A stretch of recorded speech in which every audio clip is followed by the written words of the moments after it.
Good evening. It is now confirmed and the ball has started rolling.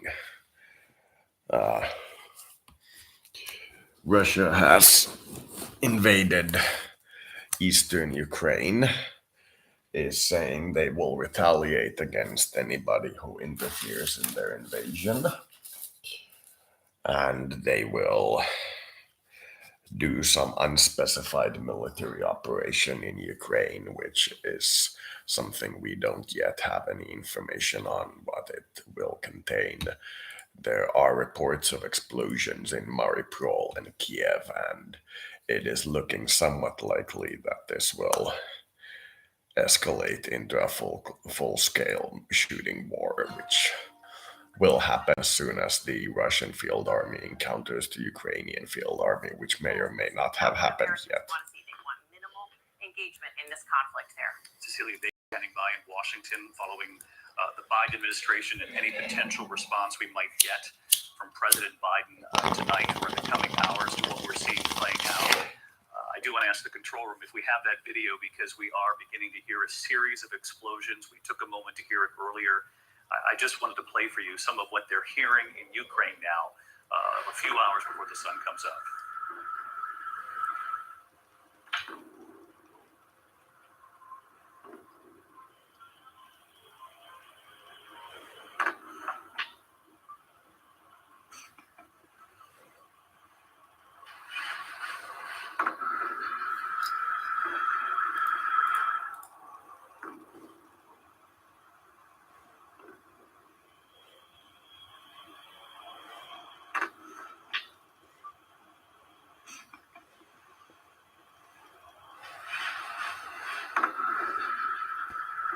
It is 5:23 in the morning in Ukraine. The sun has not come up.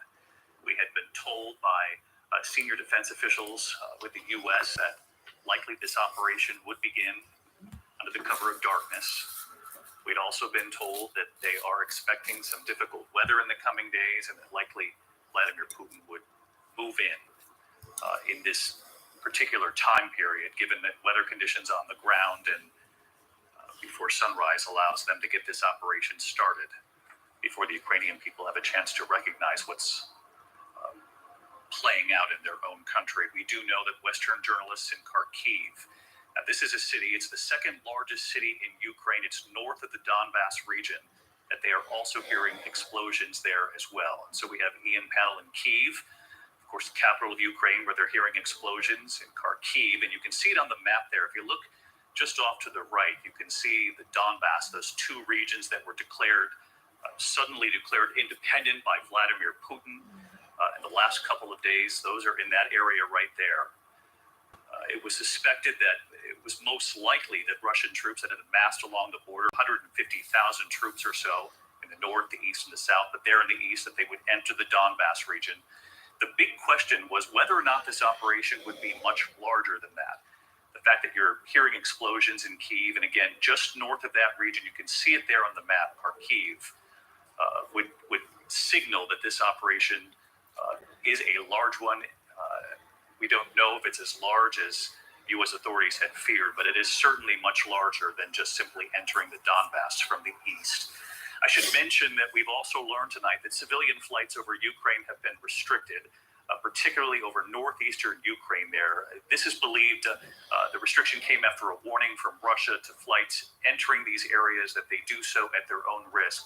We also know that a no-fly notice had been issued for the Kharkiv airport. That's the city just to the north of the Donbass, where I said they're hearing explosions as well at this hour. As I mentioned, the second largest city in Ukraine, after the Ukrainian military reported Russia may target Kharkiv in an attack. And in fact, tonight these explosions would signal that, in fact, is the case.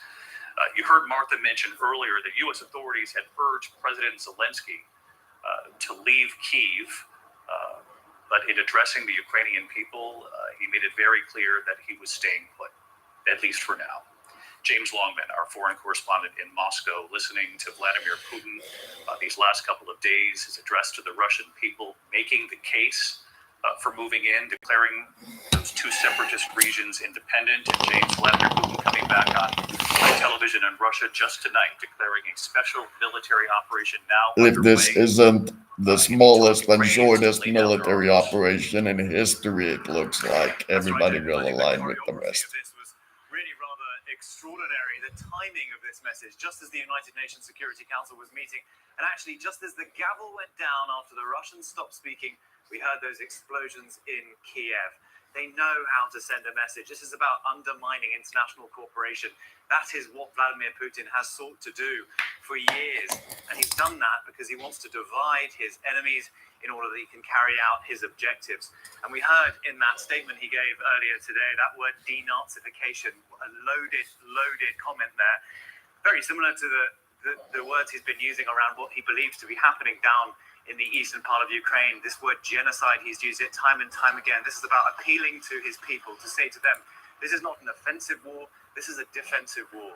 We are saving people in the Donbass. And he's warned off other foreign elements. He's saying to the rest of the world, don't come anywhere near us because we are in the process of saving the people of eastern Ukraine. Obviously, these comments bear no relation to what is actually happening in that country, but this was a message squarely for his own people. We just heard President Zelensky in Ukraine appeal to the Russian people. Well, Putin has done the same to his own people now. And we just have to see just how far he wants to go into the country. He said he doesn't want to occupy Ukrainian territory. That was one of the quotes from the speech he gave. What he believes that to mean, we will wait and see, because of course he doesn't really believe that Ukraine should exist. He would deny that if you asked him, but from what he's been saying all week, that speech he gave earlier this week, very, very clear that he believes in rebuilding some kind of Russian empire. And if you just look at what's been going on in this country and the region over the last 10 to 15 years, this is very much part of a path, the trajectory that he has been on in 2008, the war in Georgia, where again, he sought to move the Russian military into an area that he had declared independent. The annexation of Crimea. This is part of Vladimir Putin's playbook. Is he the cold, calculated KGB former profiler, or is he a man bent on achieving his true objective, which is to rebuild the Russian Empire? Could he be both of those things? It was a very, very scary speech, David. Just an extraordinary split screen playing out on the world stage. The reality that Vladimir Putin is trying to present to the Russian people versus what the West has signaled to the world for several weeks now about Vladimir Putin's plans in Ukraine. I should mention we're hearing sirens now going off in Kyiv, of course, the capital of Ukraine, in addition to bombs, explosions off in the distance, both in Kyiv and in Kharkiv, which is north of the Donbass region, all of that playing out at this hour. We also are aware of this emergency meeting at the United Nations. You can hear the explosions there in the distance. The UN Security Council meeting at this hour, and the U.S. ambassador to the UN had already told the UN General Assembly just today that Vladimir Putin has asked the world to travel back in time by more than 100 years to an age of empires. And Martha Raddatz back with us tonight. And Martha, I am just struck that what authorities here in the U.S. had warned would happen, the sequence of events that they prepared the American people for, and much of the world for that matter, have begun to play out in exactly the sequence that they had predicted. It certainly has, David. And the administration kept saying, I hope we are wrong. I hope this invasion does not happen. But it appears clearly they were right. It's happening. You know, David, we were walking around the city today and people were out. Right now, the city is dark. People will be waking up to this. I'm sure word is starting to spread about what's happening, and they'll wake up to see their nightmare, that their country has been invaded by the Russians. There was an absolute sense of disbelief here for many days, but it is indeed a reality right now. And it's one that they'll continue to wake up as the sun comes up over Ukraine. And as you mentioned, Martha, to learn that the Russians are attacking their country. And let's bring in retired Colonel Stephen Ganyard, who's standing by with us tonight. And Stephen, you and I have talked for days here about the potential for this full-scale invasion and what that might look like, and whether or not it would expand beyond the Donbass. And just the fact that our reporter in Kyiv, Ian Pannell, is hearing explosions, that Western journalists in Kharkiv are also reporting explosions. in addition to those troops that had already amassed along the Donbass. So, to talk us through what you think could be playing out at this hour. Yeah, David, as you mentioned, you and I have been talking about this buildup, this massive buildup on three sides of Ukraine. What's not on the map are the 20 ships down here that are capable of an amphibious landing. We know that the Russians have over 400 Iskander surface-to-surface missiles arrayed around the country to cover 95% of this country. So the initial strikes that we think we're hearing right now, right out of the Russian playbook, would be cruise missiles to take out things like surface-to-air missile systems, air defense systems that the Ukrainians would have. That would clear the path for waves of bombers and attack aircraft to continue to hit things like power plants, command and control, internet command centers. So the whole idea here in these first hours will be to create confusion, to separate the government from its people, to separate the government from their military, and to create the confusion that they hope will allow them to begin a ground invasion. That's what's anticipated. Where that comes and when is the question, and it will probably take us hours to see what happens and what Mr. Putin's true goal is in a ground invasion. Steve Ganyard with us, tracking potential scenarios that we could watch play out in the coming hours. We're just hearing a statement coming in from the White House. Let's go back to Cecilia for that. Cecilia? David, the president is saying that, of course, he is praying for the people of Ukraine tonight, but perhaps he is really pointing this directly at Vladimir Putin. President Putin, quote, has chosen a premeditated war that will bring a catastrophic loss of life and human suffering.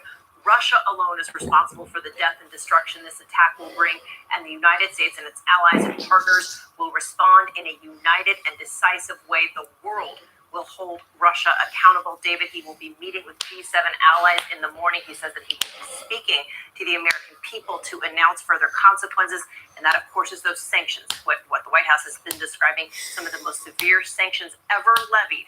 We expect to hear from the White House tomorrow, David. Cecilia, thank you. Again, you're watching ABC News live coverage of what Russia is calling a special military operation, what U.S. authorities in the West will likely call an invasion. And a full-scale invasion was what they had been warning of all day, saying it was imminent given the intelligence on the ground. Vladimir Putin announcing that this military operation, claiming it's intended to protect civilians.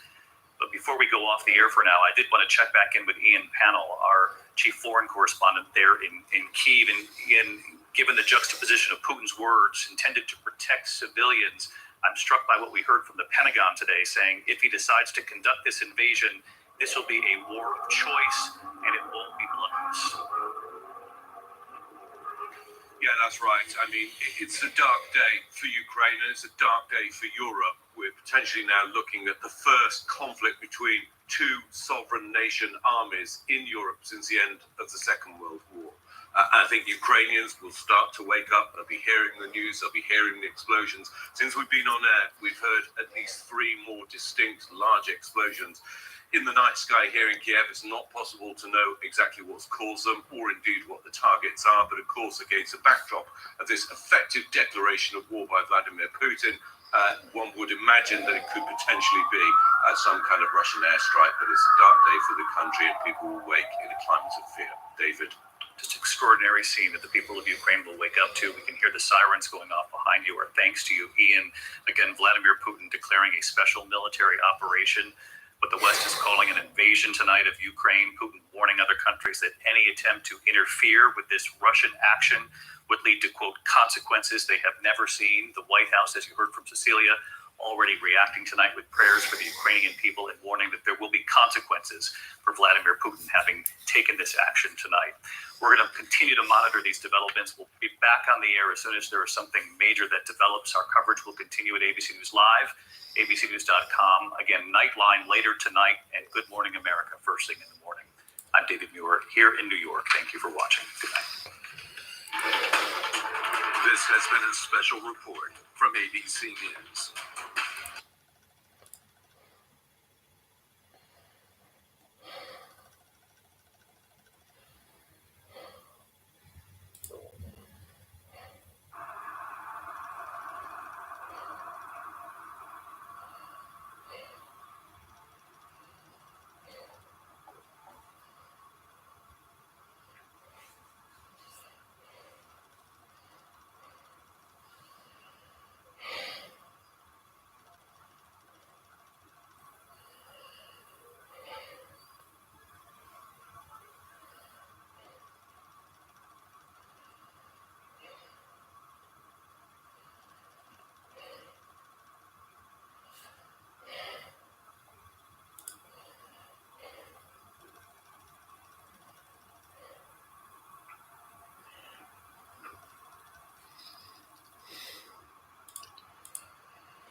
Pihistä ruutuajasta. Panosta yhteiseen aikaan. Pihistä tai panosta, osoite on sama. K-City Market. Aikasi arvoinen kauppa. Poisoning your family members. I mean, this is unheard of. Who does that? I knew they were drinking antifreeze. What? Nobody just drinks antifreeze. It's incredible. You've never talked publicly until now. How is it ABC. kill your own family? There's more to that than what people know. What is the truth, Diane? 2020, Friday at 9, 8 Central on ABC. Admit it. These days, what you need to know, Seems to change just about every day. what is it that you really want to know, need to know, To help you not just get through your day, but to make the most of it?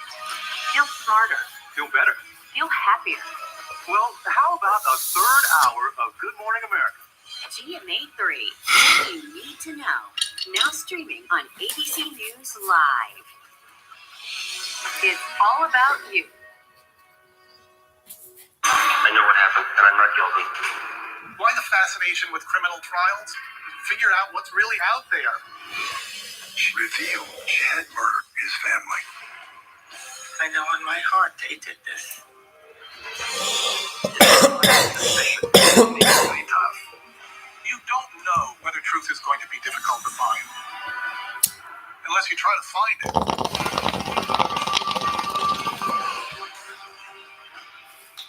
This is what being live is all about. Live fuel. This is ABC News Live. We're surrounded by people squeezing into this bomb shelter. Run, urgent delivery, run. Not afraid to go there. So my question, Mr. President, what are you so afraid of? Breaking news, live events, This is the moment. streaming straight to you, anytime, anywhere. You just met one friend right here. You're watching ABC News Live. Thanks for streaming with us.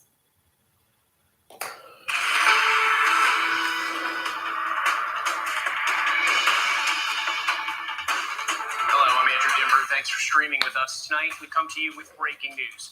Russian President Vladimir Putin has announced what he calls a special military operation in the Donbass region in eastern Ukraine. It's what senior Pentagon officials call the start of an invasion. Already, blasts can be heard in Ukraine, flashes of light in the early morning sky. Take a listen. Whoa.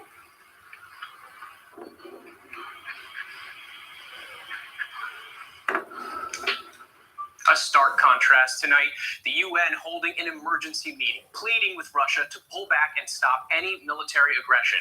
UN Secretary General Guterres said, President Putin, stop your troops from attacking Ukraine. Give peace a chance. At nearly the same time, President Putin saying that Russia would now aim for the demilitarization of Ukraine, calling on Ukrainian soldiers to lay down their arms and go home.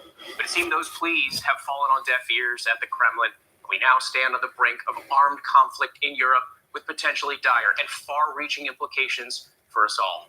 Ukraine's President Zelensky had earlier declared a state of emergency in Ukraine and mobilizing thousands of military reservists. And late today, he posted a video appealing to the Russian people for peace, saying he tried to call Putin and the result was silence. And more sanctions today from the U.S. and its allies, trying to make Russia feel financial pain if any large-scale invasion takes place.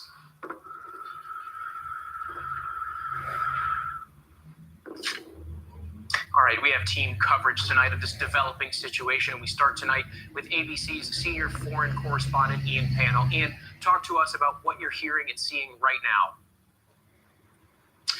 Yeah, hi there. Good evening from New York and good morning here in Kiev. We heard a series of explosions over the last hour. I've counted something in the region of 7 or 8 large, distinct explosions around Kiev. They haven't been particularly visible other than a flash in the night sky. It's not clear what the targets are, but it certainly sounds like fairly heavy ordnance. We'll just have to wait and see for an assessment and some reporting as to exactly what targets have been struck. But of course, this happened really within minutes of Vladimir Putin essentially finishing his declaration of war in Moscow. So I think the mood here is going to be dark this morning. I think Ukraine realizes that the worst is now coming to pass. Vladimir Putin, in his speech, clearly setting out large ambitions that go beyond this industrial area of eastern Ukraine in the Donbass where they currently are. The Ukrainian military has been on standby. We know there's a state of emergency. 36,000 reservists were called up in the last 24 hours. In fact, we were talking to one of those reservists who's now having to leave civilian life and to go to the front line.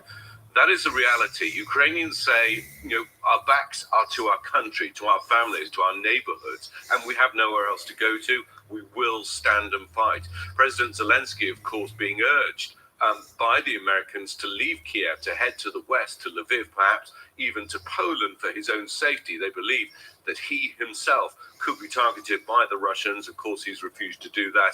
And I think understandably so, because it would send a terrible signal to the Ukrainian people when you're asking them to stand and protect their countries.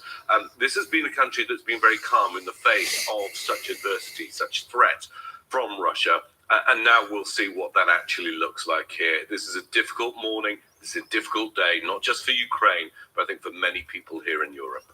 And Ian, the sun is going to come up soon. What happens now that we've seen this effective declaration of war by Vladimir Putin?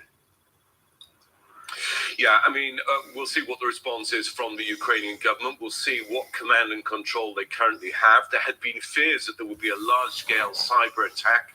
So far, that doesn't appear to have been the case. There was a cyber attack yesterday, but it was relatively limited to financial institutions and some government websites. We were fearing that potentially, we would lose all power, lose all data. So far, that hasn't happened. The lights are still on across Kiev this morning. So we'll hear what President Zelensky has to say. One imagines he would probably want to address the Ukrainian people. He has options. He can put the country onto a war footing, which I would have thought is not unlikely in the next day or so.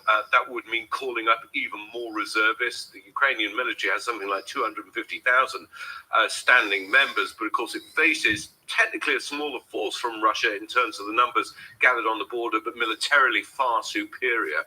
I think they also have to wait and see where the attacks are taking place. Explosions also in Kharkiv. That's in the east of the country to the northern border together with Russia. Belgrade is the obvious Russian city over on the other side of that border there. There had been some suggested reports coming out of Crimea in the south, but those are unverified. And I'm afraid we're in that fog of war at the moment where there will be reports, some of them will turn out not to be true. There will be claims, there will be black ops, if you like, conducted by propagandists. We'll see this on social media. We'll see claims, false claims.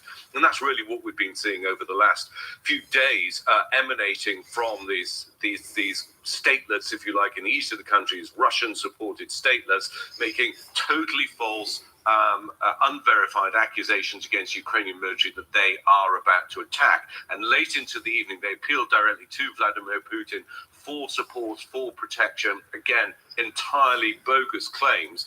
And that seems to be what Vladimir Putin answered. But I think if you listen to the frankly, rather scary words of Vladimir Putin, I think that should give everybody pause for caution and pause for thought, because the suggestion there is that this won't be small, it won't be limited, it won't just be in a limited area, that the worst case scenario, which is what the Biden administration has been warning us will come to pass, may well now be unfolding, but we just have to wait a little longer and see what's really happening. A lot more to monitor. Thank you, Ian, and stay safe. Let's bring in James Longman now from Moscow. James, can you walk us through that late night announcement from Putin announcing that military operation that happened during the same time as UN diplomats were asking Putin to give peace a chance? Yeah, that's right, Andrew. It was the choreography of this was just extraordinary. Putin really does know how to sell a message, and his message is that he doesn't believe in international cooperation. At the moment of his announcement, the Russian gavel went down in the United Nations Security Council. The ambassador stopped speaking, and then you heard the first bombs in Kiev. It was just an absolutely extraordinary split screen. And we heard from the Russian president. He said, "I have decided to conduct a special military operation. Its goal is to protect people who have been subjected to bullying and genocide by the Kiev regime for 8 years. And for this, we will strive for the demilitarization and denazification of Ukraine."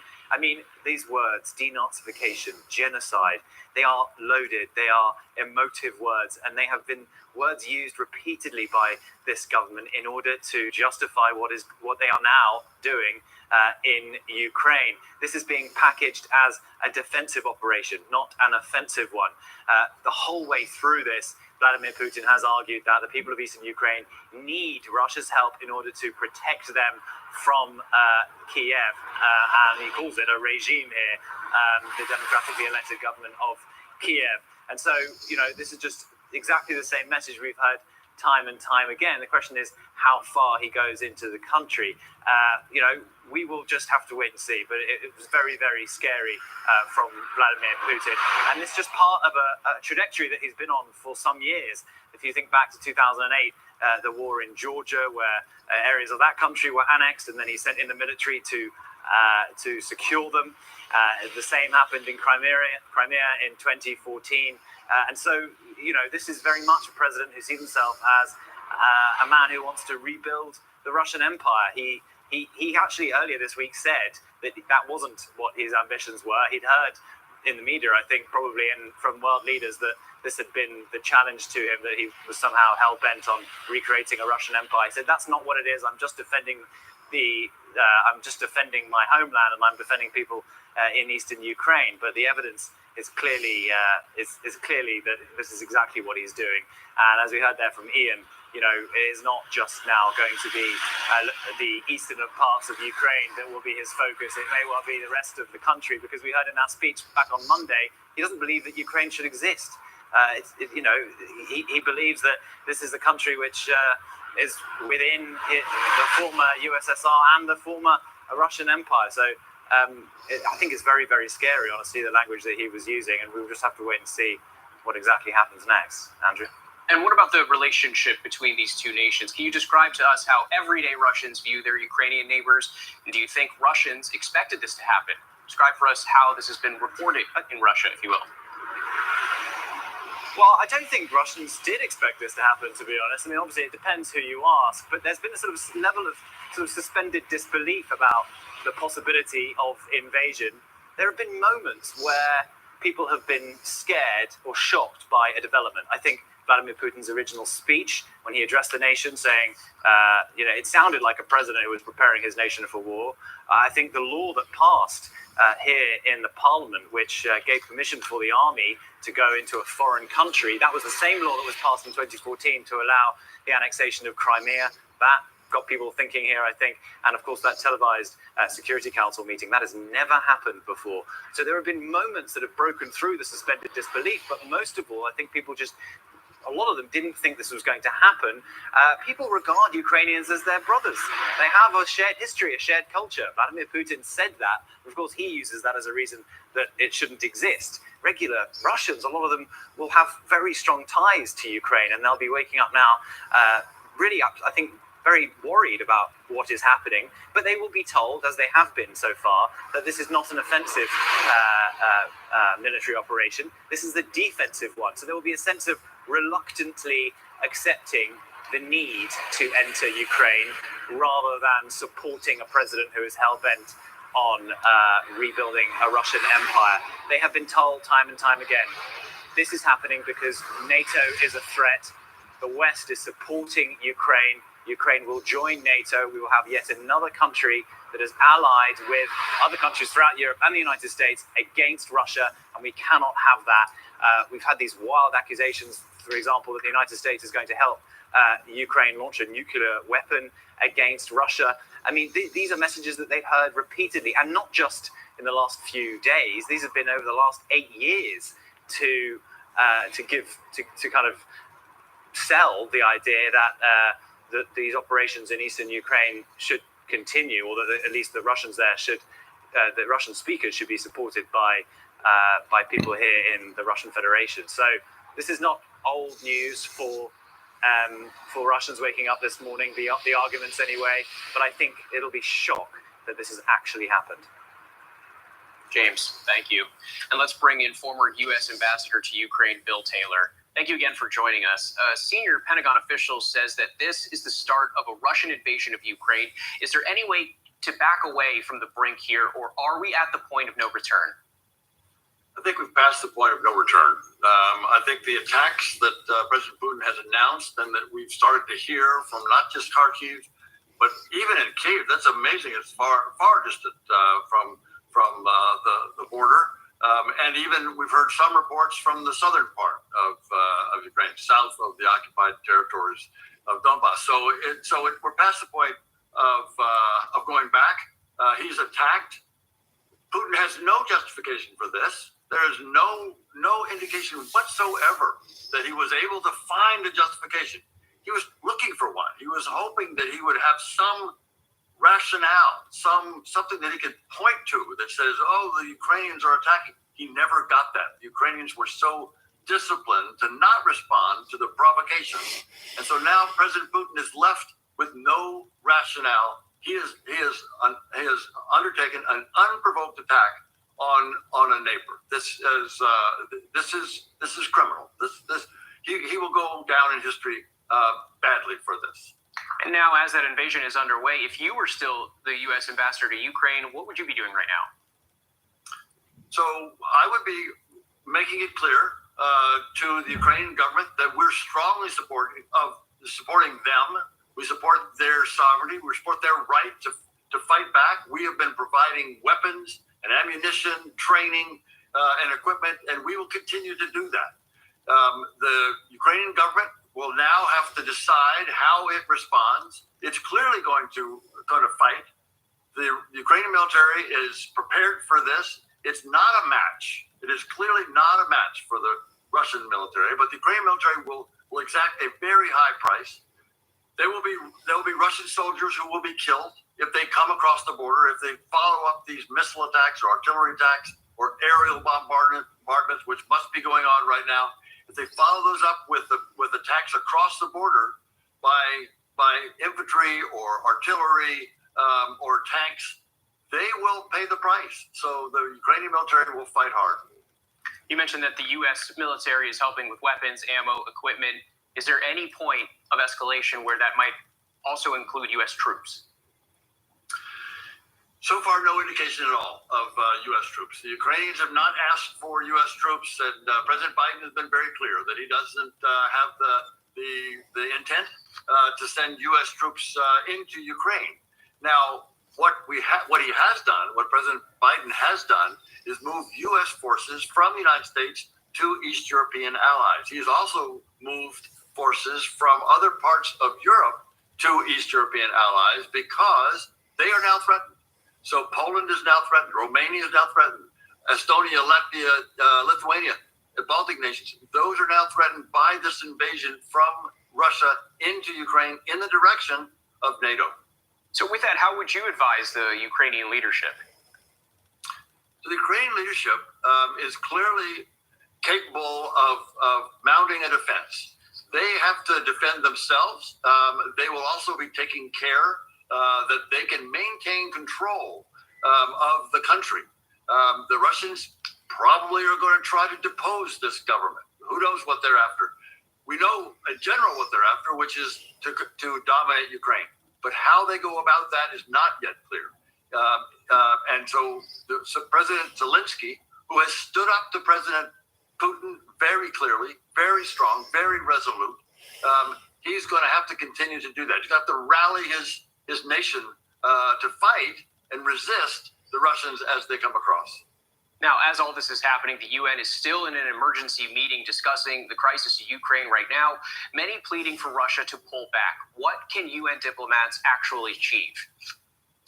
Not very much. Sad to say that the Security Council, because it has a veto power for the Russians to use, the Security Council cannot act. So it is not able to stop. It wasn't able to stop the invasion in 2014. The Russians invaded Ukraine, of course, in 2014. Security Council met, and the Russians vetoed the condemnation.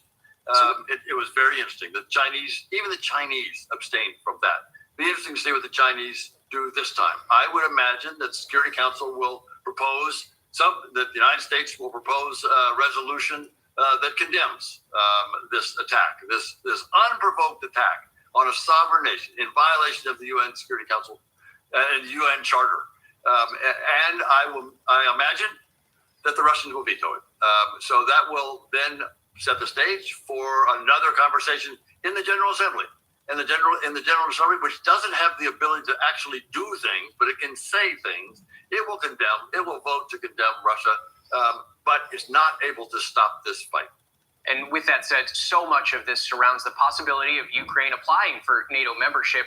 Why is that such an issue for Russian President Vladimir Putin? It's a great question. It is a great question. Everyone knows, including Vladimir Putin, that Ukraine is not ready to join NATO today or tomorrow or even next year. So why he is invading to stop something that's not going to happen anytime soon, this makes no sense. It makes no sense. It's totally unjustified. There is no answer to your question. It's a good question, and there's no answer. Realistically here, what's the worst case scenario? Worst case scenario is a massive invasion by these 200,000 or more troops that the Russians have massed around Ukraine. It will be a terrible, bloody fight. Tens of thousands of Ukrainians will be killed, military and civilian. Thousands of Russians will be killed, military. They will go back. Your reporter in Moscow raised the right question. Do the Russian people really support this massive invasion? I doubt it. I doubt it. In particular, when brothers and fathers and sons come back killed and they have to be buried in the Russian towns. There is very likely to be an opposition, a strong opposition, even within Russia, to this. So President Putin is taking a great risk. Former U.S. Ambassador to Ukraine, Bill Taylor, thank you for your time and your insight. All right, with us now is ABC News contributor and retired Colonel Steve Ganyard. Putin just announced that Russia will conduct a military operation in eastern Ukraine. What does that mean, and is this a declaration of war? It is, Andrew. Now, what that war entails, that's the big question, and that's what we're having to piece together in these minutes as the opening salvos are fired.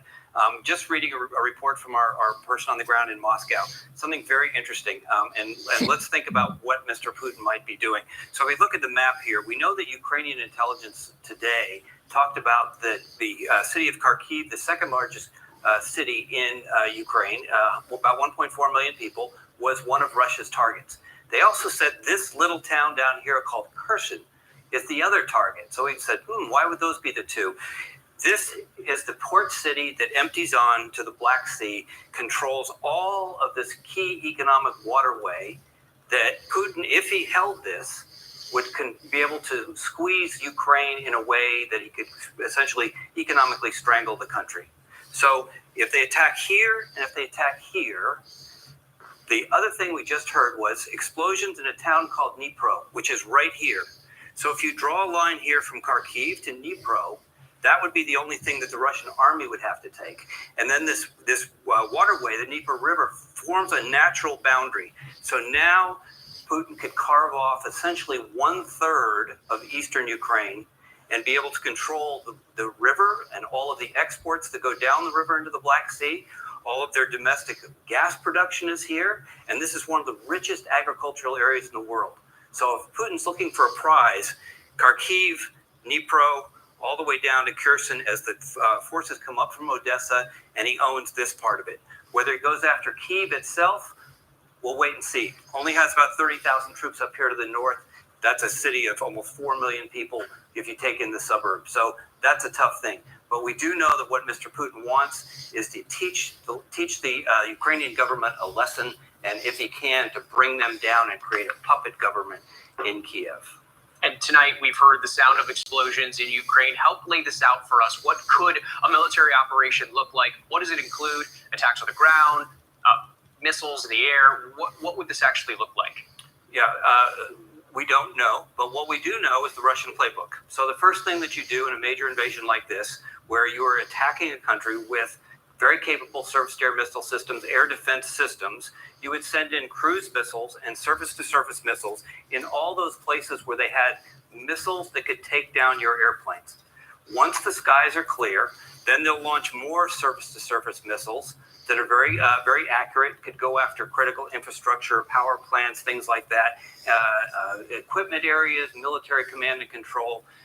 Now that you have the skies clear and you have initial air defense taken out, now you can bring in your bombers, you bring in your attack aircrafts, and you pound the Ukrainian army from the air with no ability to defend themselves. At some point, given all the array of military ground forces we see here, Mr. Putin will come in to Ukraine in some way with some intent.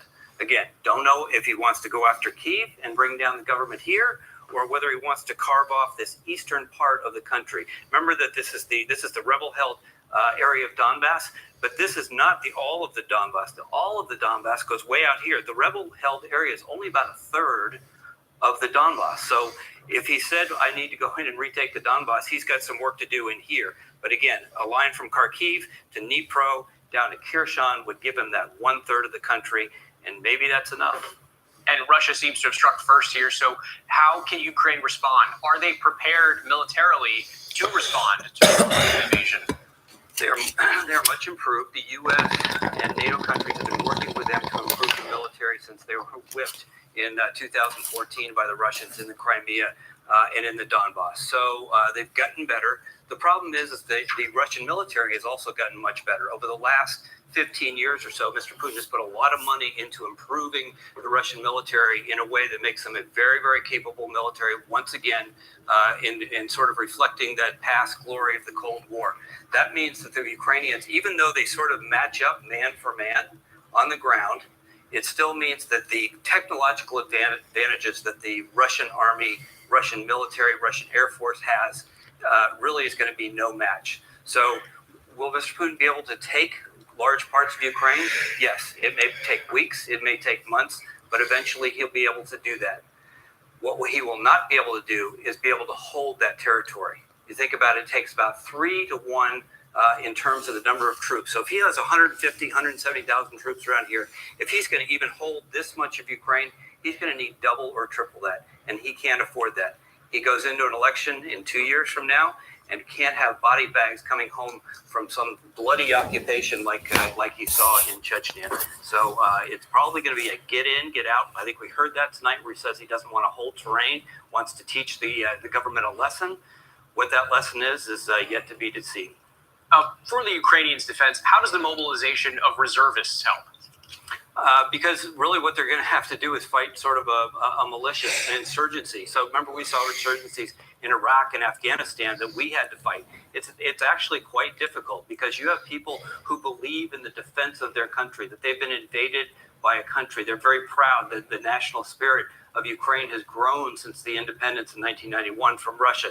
So you have Russians invading and killing Ukrainians. And so what they're going to have to do after they eventually get overrun is sort of go into the militias and fight a guerrilla war. And that ends up being very, very bloody, not only for the Ukrainians, but eventually for the Russians. And Colonel, last question here. American troops are overseas right now. What kind of support could they provide Ukraine, and how will they engage? Zero. It'll be the President Biden has made it very clear that this is not our fight. So Ukraine is not a member of NATO. It's never going to be a member of NATO. Someday maybe it'll be a member of the EU, but it is not our fight. It's not NATO's fight, but it is still very, very concerning. If you think about it, Andrew, this part of the world has a really bad track record for small world wars turning into brush fires and world wars. So it's one of these things that needs to be watched because there's a lot of historical overhang here that's quite scary. Colonel Gander, thank you for that insight. And we'll be back after this break with more reporting from the ground in Ukraine and our team of analysts to break all of this down. Stay with us.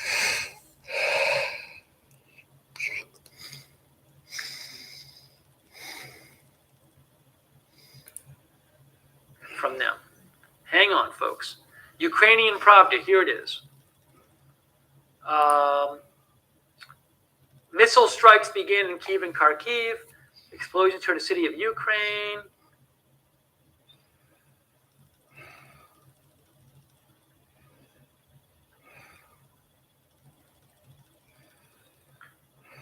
Missile strikes were fired at military control centers in Kyiv and Kharkiv.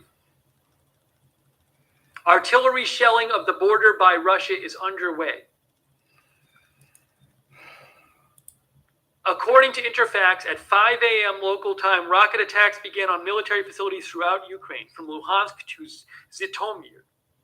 It is reported that a landing operation by the Black Fleet in the Sea of Azov and Odessa has begun. In Nikolaev, strong fires, missile and artillery depot destroyed in Kharkiv. This is unbelievable. It's unbelievable.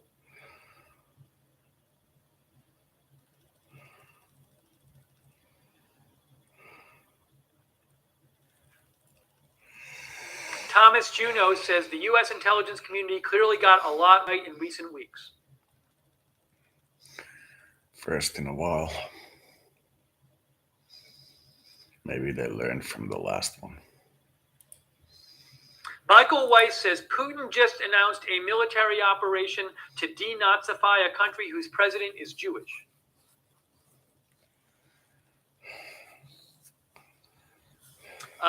President Putin said that he's going to conduct a military operation. He mentioned denazifying. He also mentioned demilitarizing Ukraine. Michael Horowitz reports multiple air bases have been targeted over the past hour and a half.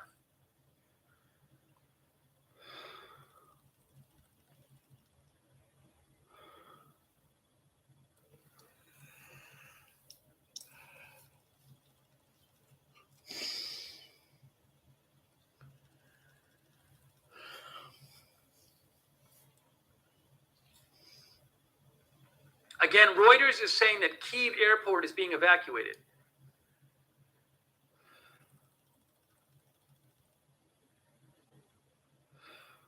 Hang on, folks. Getting you other updates here, too.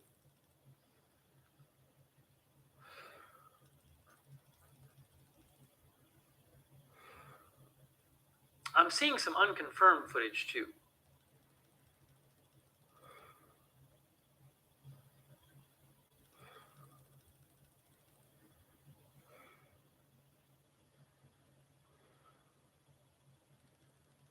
Kharkiv is dark.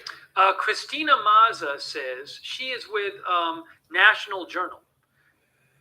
It looks like an air raid on military installations, Vasilkov, Borispol, also hearing about explosions in Kharkiv, Odessa, Dnipro. From a friend in Ukraine right now. Oh, that's what the friend says. The friend says it looks like an air raid on military installations, Vasilkov, Borispol, also hearing about explosions in Kharkiv, Odessa, Dnipro.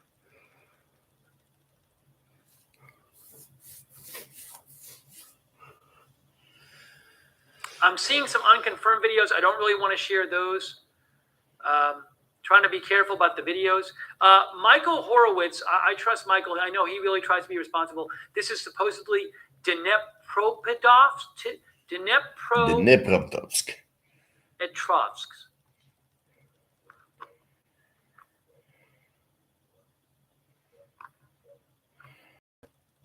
Unbelievable. Let me see if I can find this on the map for you. I don't even know where that is. That's here. Oh, that's Dnipro. That's Dnipro. It's Dnipro, the city, I believe. That's Dnipro. So all kinds of attacks going on cities. We're hearing missiles, soldiers, reports of amphibious landings. It's just, who knows what's happening right now.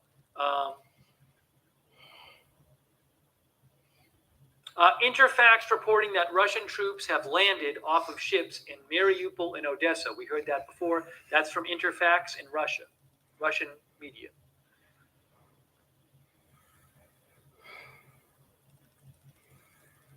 There's no if something, then World Guys, War there's some III. unconfirmed This videos here. World War I III, will pass them period. along, but these are unconfirmed, okay? Militaryland.net, who some people I follow, they say, they claim this is Kakhovka hydroelectric power plant. I don't know that for sure.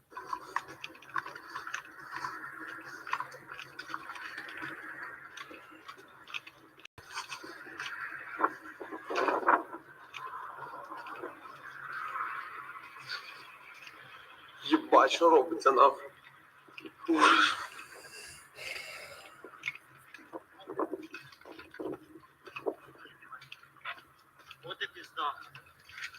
Война, мам. Это нормально. See that explosion there? Baixo робиться нам. Anyways, I can't confirm that. I can't confirm it, but there's clearly lots of explosions going on. So I will, keep showing you the reports. Yeah, Mark's, who I follow, he posted the same video. So again, I don't know. What can I say? Hang on a second here.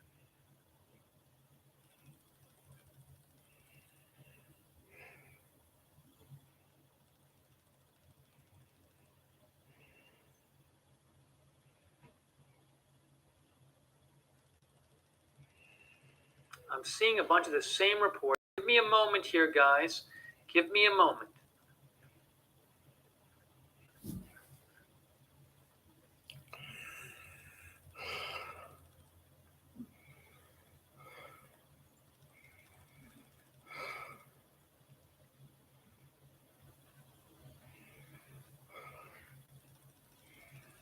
Euromaidan PR.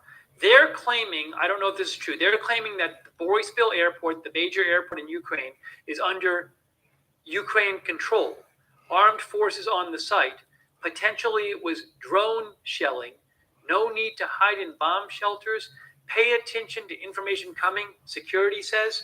So I don't know if that's true. There's a lot of confusion right now. We don't know what's going on. We've heard there's been attacks in Kyiv near Boryspil Airport. So,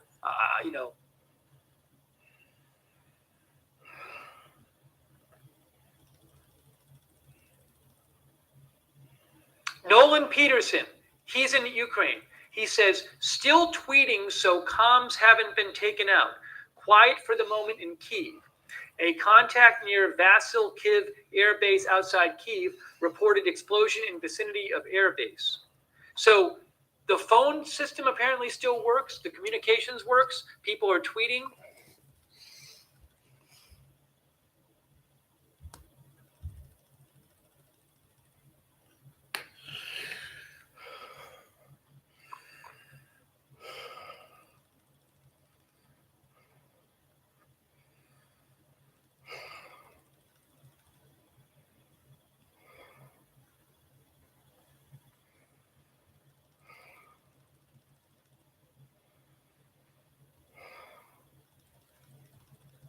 And again, Matt Bradley posted this. He said, according to Ukraine's Ministry of Interior, troopers have landed in the port city of Odessa, Russian troops, and also are crossing the border into Kharkiv. So we just don't, what is going on in cities? Is Russia, are they attacking the government? Have they taken people into custody? Are they targeting people? We don't know. What's going on in Ukraine? We have no idea what's going on the ground. It's very, very concerning.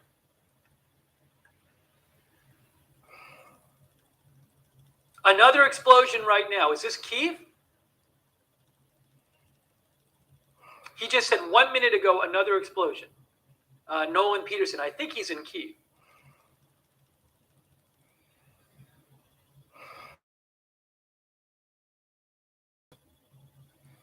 Look at this. Michael Horowitz. Another sign suggesting Russia is hitting Ukrainian arms depot. Picture from Krasnopilsky near the border. Again, it was expected that if Russia attacked, they would begin with airstrikes, severely degrading the Ukrainian military.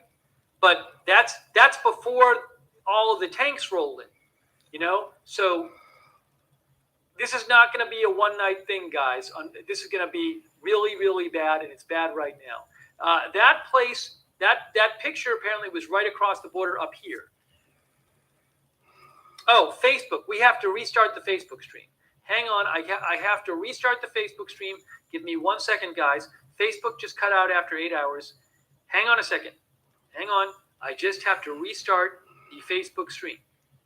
So please give me one moment and I will do this. Okay, I'll also Almost do the started on Facebook thing now. Hang on, I Thank you apologize. for watching. I'll be back in a moment. Here's the title of the video.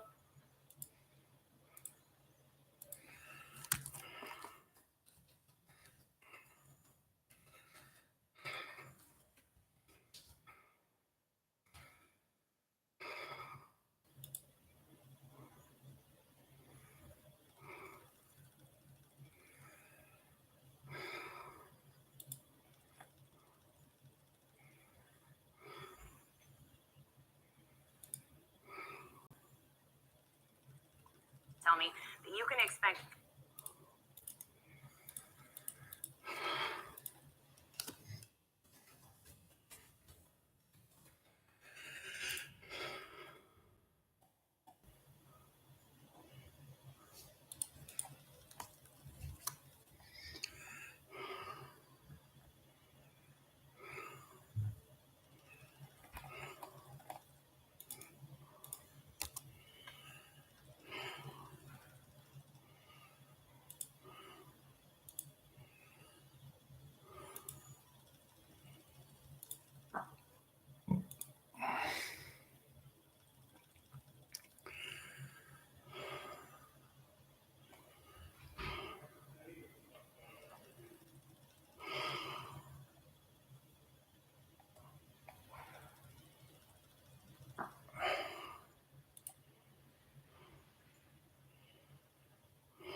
what appeared to be Ukrainian flight jets over Kramatorsk. At least 3 passes in the past few minutes, followed by more explosions, at least 2. Look, Russia is quickly supposed to gain complete air superiority over Ukraine. The Russia air power is much superior to Ukraine.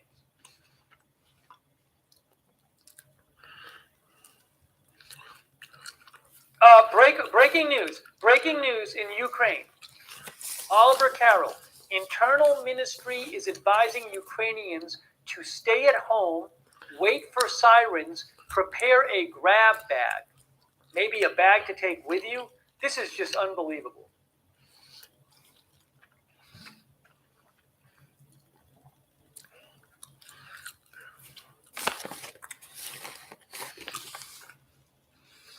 Marco Rubio just posted again. He's the vice chair of the Senate Intelligence Committee. He's been posting what he believes is going on. He says Russia isn't just focused on seizing eastern Ukraine. Russian military forces are working towards isolating the capital, Kyiv, at this very moment. He just posted that right now.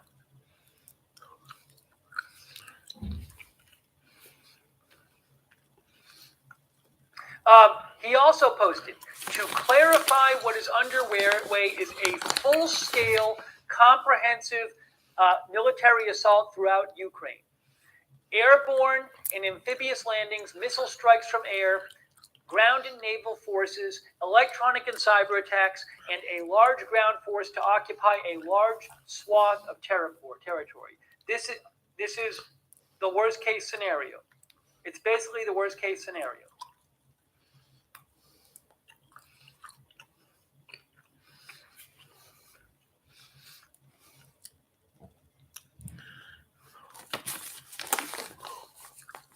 $44 million people.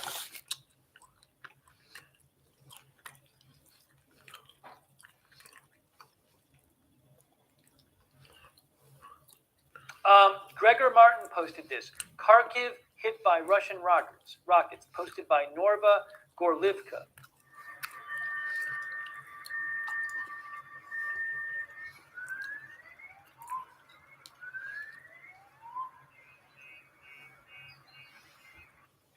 This is a very scary situation, and the explosions are scary. But I want to, again, remind you what appears to be going on here. That Vladimir Putin, a couple days ago, he gave a big speech. He doesn't think Ukraine has a right to be a country. So this isn't just about the explosions. This could be Vladimir Putin basically taking over the country, whether he makes it part of Russia or puts in a government. So for all these people in Ukraine who've been living in this country that wasn't Russia, where they had freedoms, where there was political opposition, you could have a political opposition. You had freedom of the press. Is that all going to go away? What are the people who live in Ukraine? What is their life going to be like from now on? We just don't know. This is very, very worrying. Look at this. Hold on. Let me show you this. This is from a post found by English Lugansk. Some 10 minutes ago, a missile flew over my head and effing blew up in the direction of the airfield. Good morning.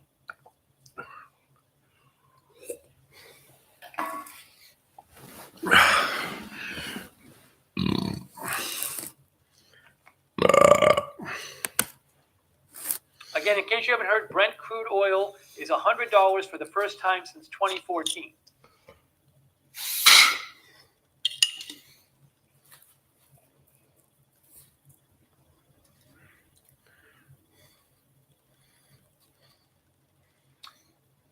I don't want to post that.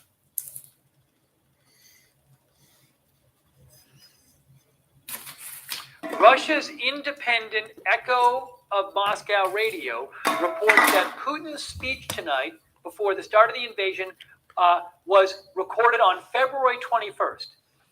He was wearing the same tie and in the same place as his speech 2 days ago, confirmed by downloading video from Kremlin webpage and checking metadata, tweet says.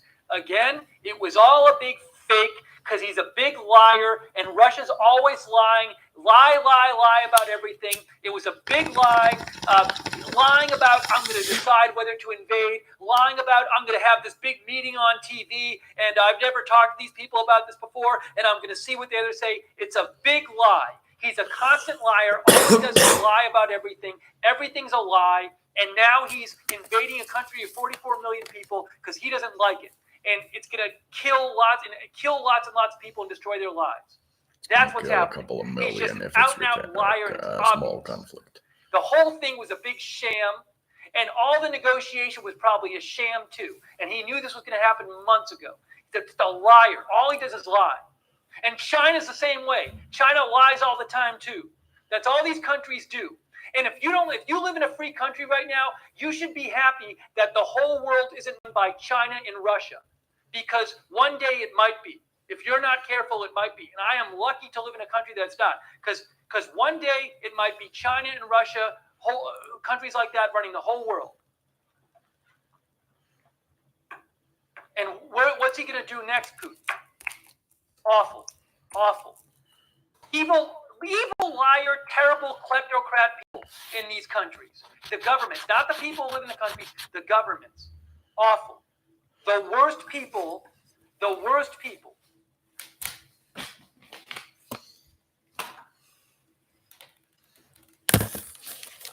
Gregor Martin says, Mayor of Boryspil on Facebook, explosions heard near the Boryspil airport were carried out by the Ukrainian air defense on unknown drones. Can't confirm that. I don't know what's going on near the airport. That's interesting, though.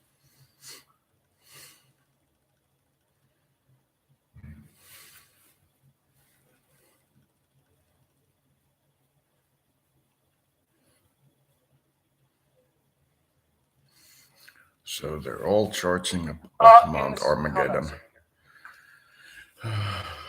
Breaking news, Ukraine's President Zelensky to speak. Ukraine's President Zelensky to speak, according to Intel Doge.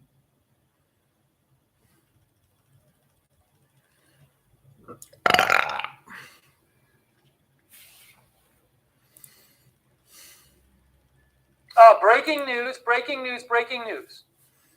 CNN says Ukrainian Interior Ministry says nationwide there are hundreds of casualties as a result of attacks. Look, I am not sure. I am guessing Russia has been attacking Ukraine's military.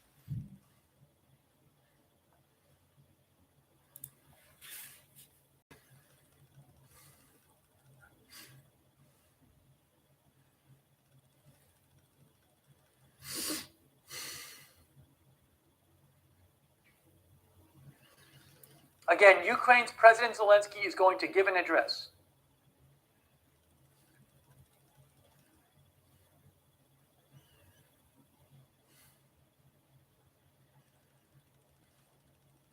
Oh, another video post. Oh, we saw that one already. Hang on.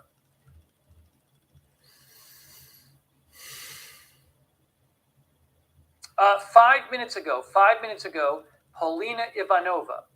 Several more loud explosions over Kyiv, the skyline right now. And this is just beginning, guys. This isn't just airstrikes. This is just beginning because Putin hates Ukraine. He doesn't think it should exist as a country. And this is where it was going. We've been talking about this for a month. This was, I said, and I showed you analysts who said, the people who were thinking clearly about this said the logic of the situation is such that it's all leading to a really bad place. Then I saw these dum-dums. The last 2 days, I saw like three different former generals on TV, these general analysts, and they're like, I think he's going to stop in eastern Ukraine. I think he's going to stop in Donetsk. So he's going to put this giant army. He's going to spend all this money to put 3/4 of his army around Ukraine, and he's going to have all the negative of doing this, of uniting NATO, of having all of the negative feedback, all of the negative results of actually doing this thing and marching troops in eastern Ukraine, all just to take some territory that he already controlled anyway. It's so stupid. I heard more than one of these generals say, oh no, he's not going to really do much after this. So idiotic. Why would you think that? It's so stupid. At least I'll get to Unbelievable. experience what it's like in NATO. He's going to stop in eastern Ukraine. They already controlled eastern Ukraine in Donetsk. That whole part where he declared, you know what I'm saying? The part where the Russian separatists were, he was basically in control of that anyway. He brought 3/4 of the Russian army out to like send some troops into the part he already controlled anyway. Just idiotic. So stupid. Like 4-star generals or whatever saying this garbage.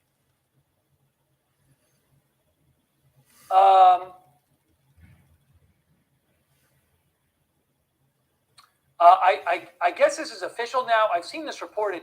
I've seen this report was going to happen. BNO News says Ukraine imposes martial law after Russia declares war.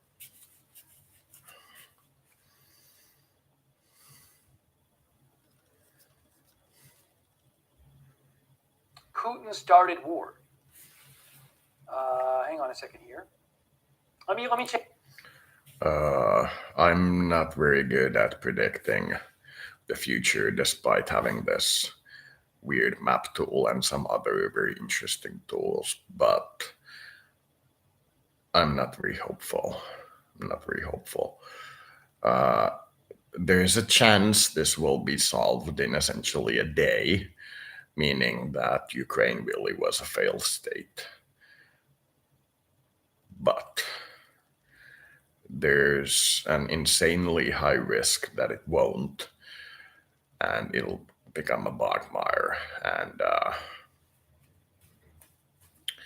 if that occurs, my prediction is that if there's no change and the front goes on and the war goes on for a week more, then we'll see Sweden and Finland applying to join NATO, and it'll get a different ball rolling. But I see it as very likely that the neutrals in Europe will now start to join NATO.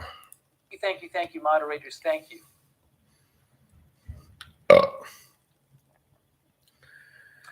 Ria Novosti, Russia state media says, Russia's defense ministry says it's using high-precision weapons to disable military targets, not targeting civilians. Yeah, so it won't be targeting the 44 million civilians when they take over the country and they install a government that the civilians don't want. And then they kill people and torture people and put people in jail who don't go along with it. I'm sure they'll not target civilians then. War is always war. Oh, Zelensky is speaking now. Zelensky is speaking now. I'll let you know what he says. Zelensky is speaking now. Michael Horowitz. Zelensky, hold on. He said, stay calm, stay home. The army is doing its work.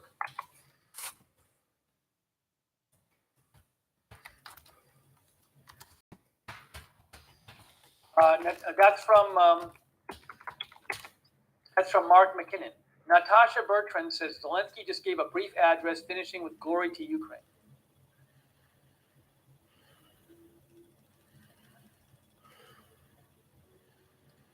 Katie Rogers says Biden and Zelensky are speaking by phone right now.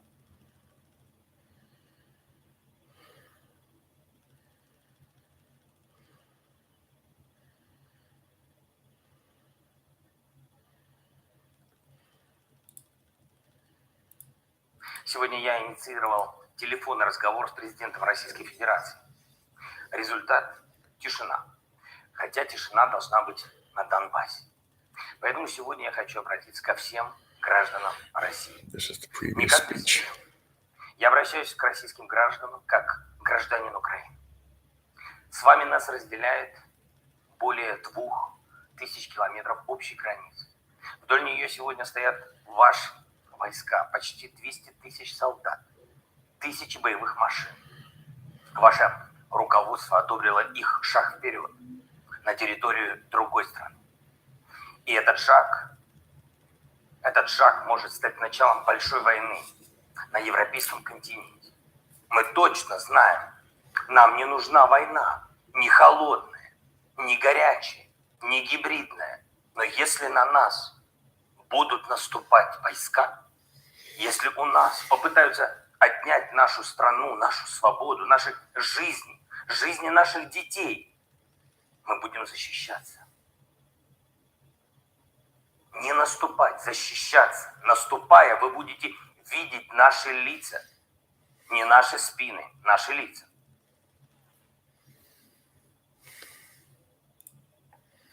That was the old speech. There should be something that happened in the last 10 minutes. There's nothing here.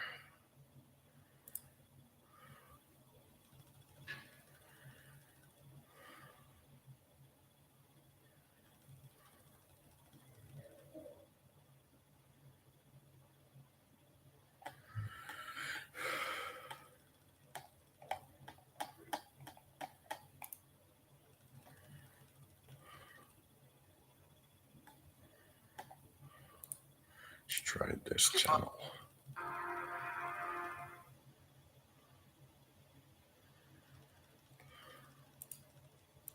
Show nothing. Oh, look at this Intel Doge. From roughly an hour ago, Ukraine's 92nd Brigade near Kharkiv hit with heavy MLRS fire. I don't know, I can't confirm they were hit, but let's look at this video. Unbelievable.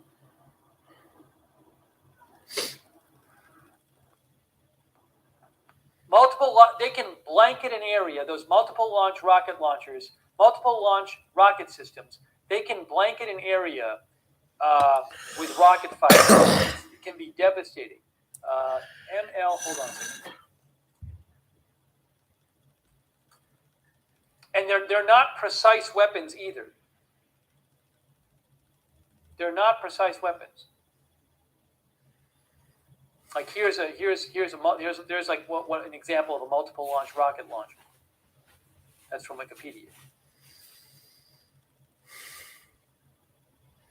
What do you think is going to happen, dear audience? Hey guys, look, Howard Feynman. David Martin was right, and I was right to quote him in this tweet, especially since my own sources in Ukraine and DC told me the same thing. I'm shocked and saddened this is happening, but this war reveals snarky doubters for what they are, Putin's useful idiots at best. David Martin was right. Howard Feynman was right. And you know what was wrong? All the people we had to listen to for weeks and weeks who said, no, he said, nothing's going to happen. You're fear-mongering. Nothing's going to happen. You're making, it's not a news story. That much we know, man. You're fear-mongering. Nothing's going to happen. I doubt attacks on the U.S., but it's possible. He's not going to attack. Market is going to go to hell, though. Breaking news, explosions heard in Ukraine's Kramatorsk. This is from Phil Stewart. Witness, Kramatorsk is here. We might see the Republicans going apeshit that the Democratic president is being a weak pussy. That's in eastern Ukraine. We might see a lot of action in the U.S. conservative circles trying to get the U.S. into the war. But it depends on how war hungry the conservatives actually are. They've calmed down a lot after neoconservatives. Unconfirmed video of Ukrainian fighter jets over the city of Dnipro. Just to be clear, Ukraine is supposed to, Russia will, by all accounts I've heard, Russia will easily establish total military superiority. Ukraine has a small air force, and Russia is expected to, total air superiority. I smoke weed near every day, so I have Alzheimer's too. I'm entitled. That and I'm also schizophrenic, so you know. From Ukraine, and also, certainly I'm guessing it's risky for the Ukrainian airplanes to be up there. No, it's riskier for them to be on the ground right now.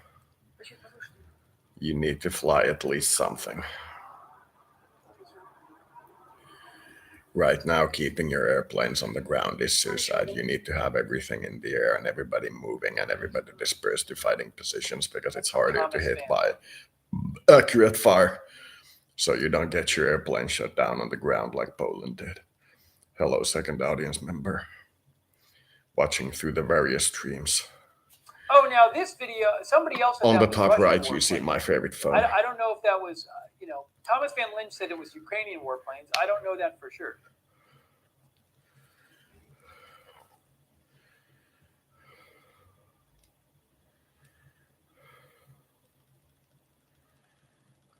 Tyson Wetzel, who's a military analyst with Eurasia, with Atlantic Council, says, I think we're going to see three major arms to this attack. Forces from Belarus and southern Russia may And he threaten left. Kyiv. Aww. We could see an expansion from the Donbass moving out to the middle of the country. Forces moving forward from Crimea, possibly towards Odessa.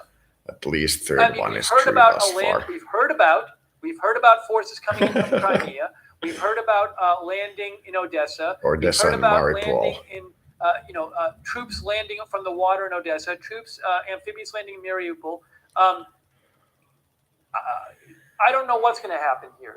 I don't know if, but again, Putin is Pretty not bad doing this. asthma. He's doing a Should have done my He's sleeping guy doing it. videos. All indications Then you'd that have some Ukraine asthma because of he me doesn't snoring. think Ukraine has the right to exist as a country, and also because he just hates Ukraine. He hates what it stands for. He hates the kind of country it is. So all What indications happens that when he's you gonna poke a forcibly bear try into to a change corner, this it country, attacks you. in spite of the wishes of the 44 million people generally who live there. So this is going to be a huge mess, and I don't see how he does it without occupying the Doesn't country change the fact for that you need to the kill the indefinite bear for future. attacking, but And what's that going to look like? This is just beginning. It's really, really horrible. This is going to be horrible. This is not somebody who's going in there to launch a few airstrikes and then go home. He's going in there to fundamentally change the nature of this country and make it something that the people there don't want it to be. That's what he's going in to do. This is just getting started.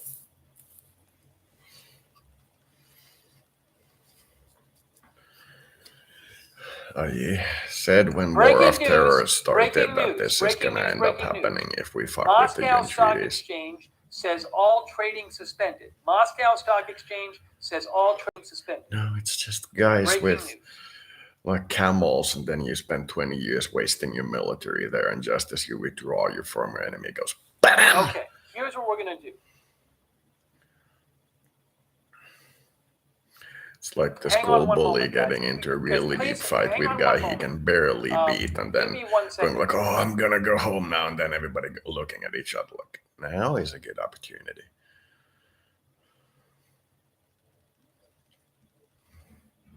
I understand the Eastern Bloc's pissed offness, but Hang it on. doesn't change the fact that when push comes to shove, they shot first.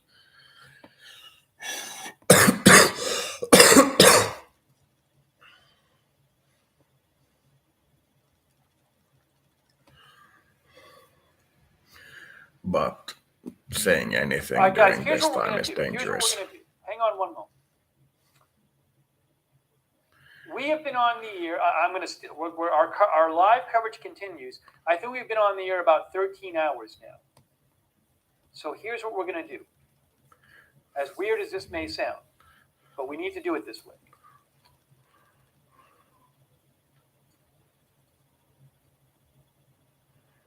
Okay, we're covering this live. I think we're in about hour 13 or something like that. I need to go bring something to eat in here. I haven't eaten in hours. I got to eat something. So give me a moment. I'm going to get something. I'm going to bring it in here, and I'll eat it on the air, which I apologize for. But I have invasion on their eastern flank, on their eastern border with Russia. Troops amassed to their north on the border with Belarus. And we are getting still reports of explosions, blasts heard in and around some of these major cities, including Kyiv, including the city of Mariupol, the city of Odessa, Kharkiv. We have a live now look as well out of Mariupol. Right now, we are going to be working to get, and we just lost that shot, we're working to get more and more experts, reporters, and the like to join us here. On the Experts stream and to offer reporters, context. that's We're like going to be joined by Hal Kempfer a little bit soldiers and later on Karens. tonight. So stick with us here live, raw, and unfiltered as we continue to cover Russia's Nice. invasion of Ukraine.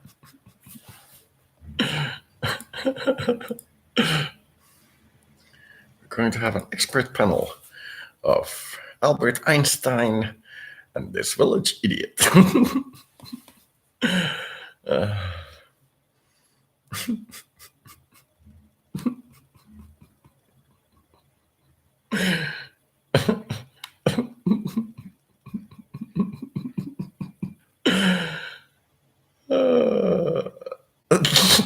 dead as fuck. We're all dead as fuck.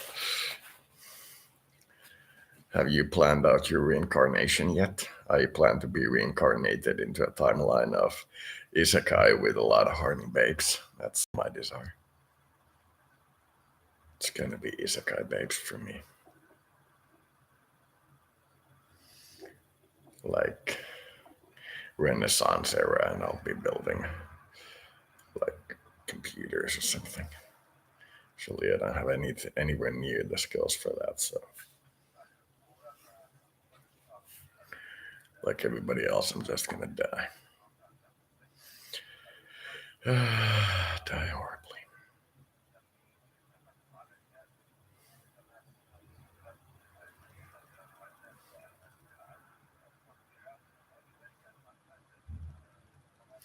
Grow a spine and stop spanning channels. Thank you, schizophrenia. John Balrut, are you hiding in here? John Balrut.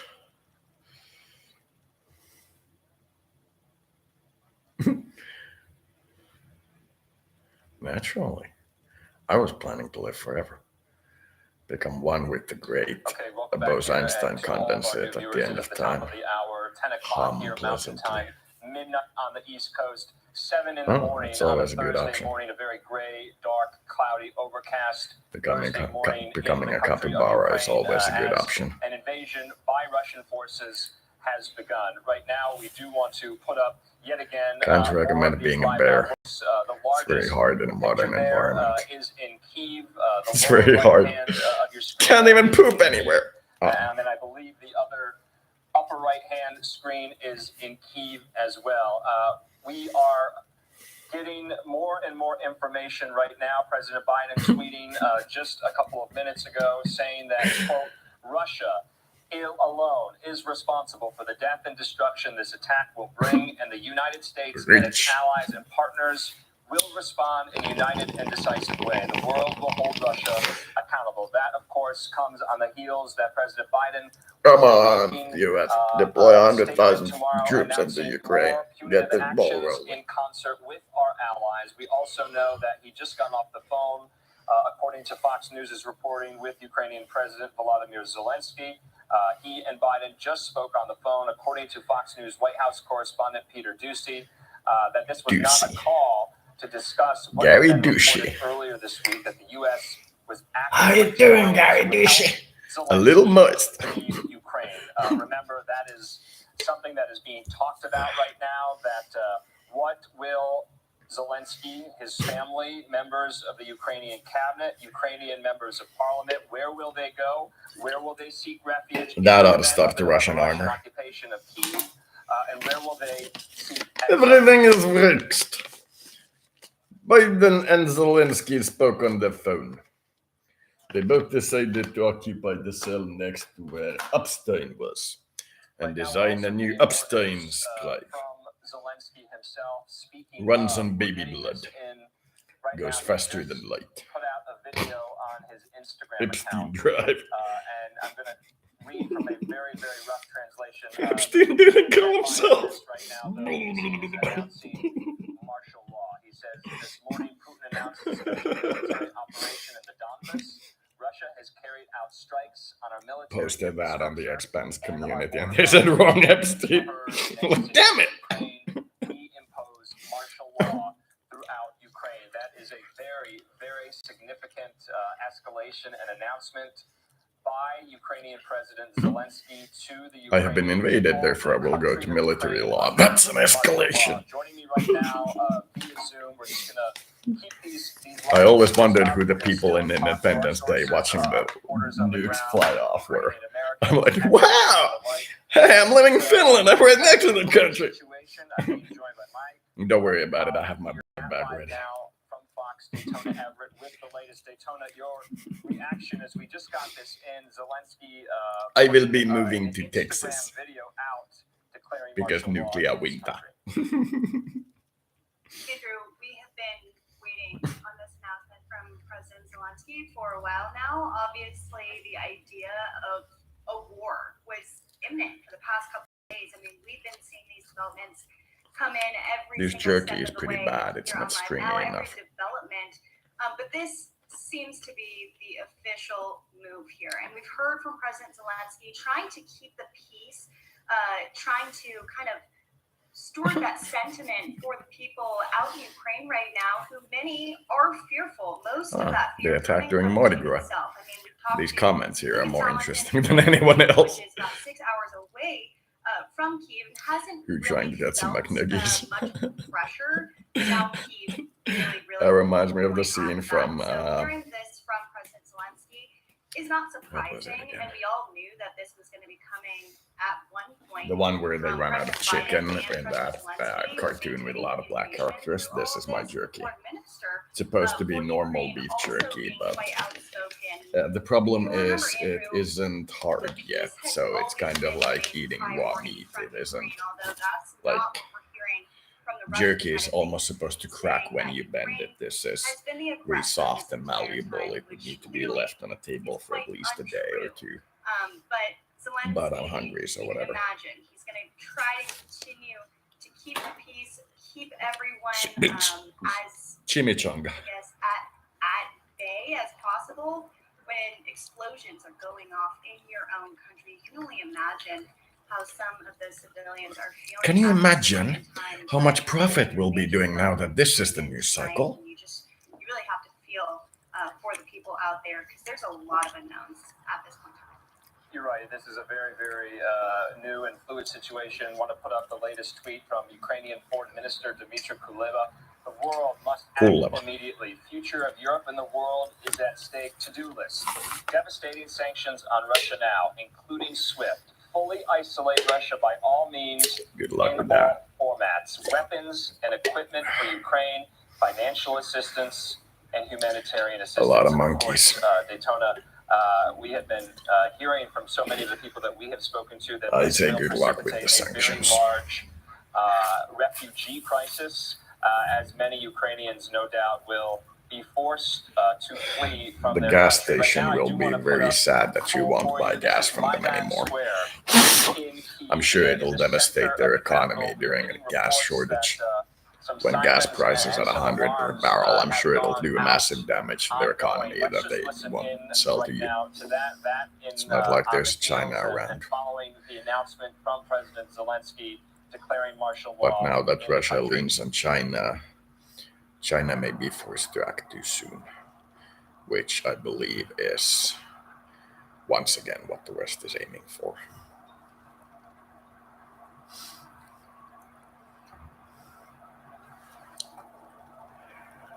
Getting the Eastern Bloc to move before China's total economy is larger than the US is much in the benefit of the West.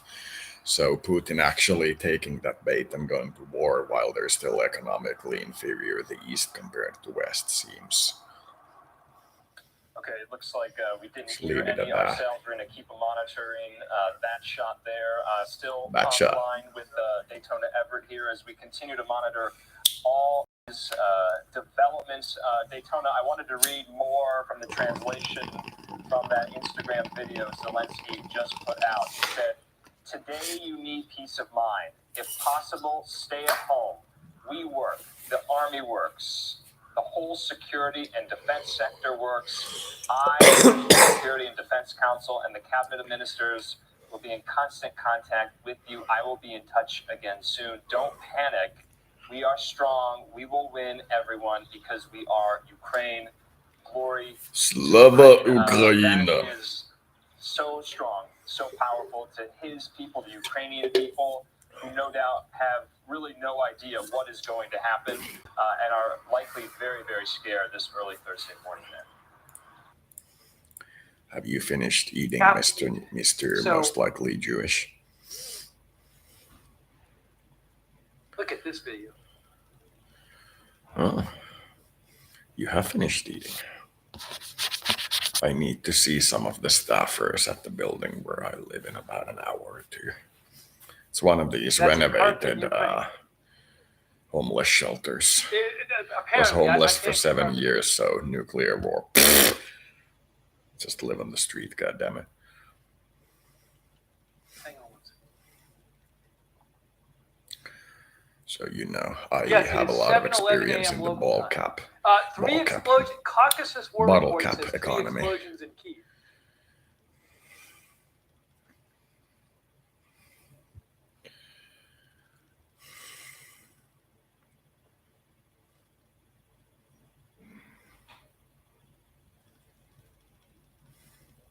Oh, guys, we're starting to see more videos. Look at this. This is from earlier. This is in Russia. This is rocket artillery being fired from Russia into Ukraine from earlier in Belgorod region. So look out, Igor Girkin.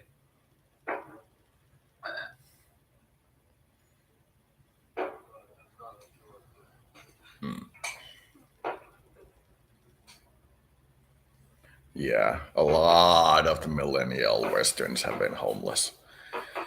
Because everybody of the older generation assumed we were lazy because we couldn't get paying jobs.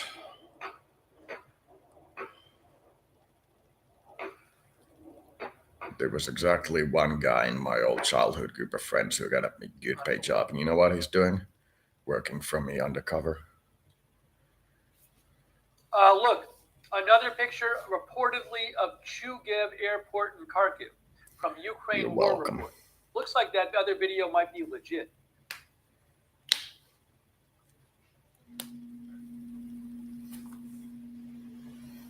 Again, reportedly, The second the unemployment is airport at near Kharkiv. 2 to 4%, maybe even 5%, I will shoot anybody who doesn't get a job. I will form manhunting squads and kill everybody who doesn't get a job.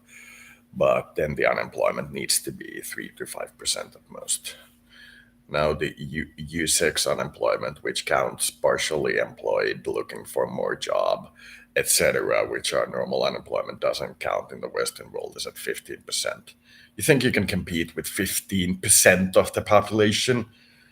Chances are the one lady you're interested in is only competing with perhaps 1% of the male population, and your chances are screwed anyway. Russia might try to take the leadership into custody. I wonder Try if the competing with leadership is still in 100 Ukraine. million unemployed people. J. Michael Waller says, might there have been advanced coordination to evacuate the Ukrainian leadership? The Turkish planes arrived about 3 hours ago, which was shortly before the Russian attacks began. I don't know if the leadership is still in Ukraine, because they would certainly be at risk, the leadership, I would think. Were I the leadership of Ukraine, I absolutely And there would were not Turkish evacuate. planes that landed, 2 Turkish planes, I believe, that landed in Ukraine like a few hours before the attack.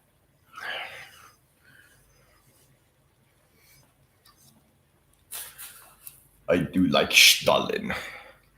Hole up in my capital city and just, you know. Wow, look at this. What is this actually? Hold on. Journalist, hold on.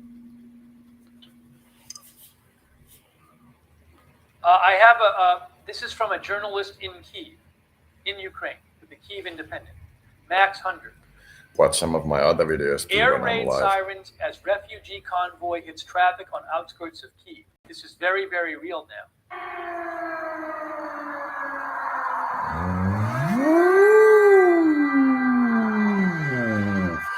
Never would have expected this to happen.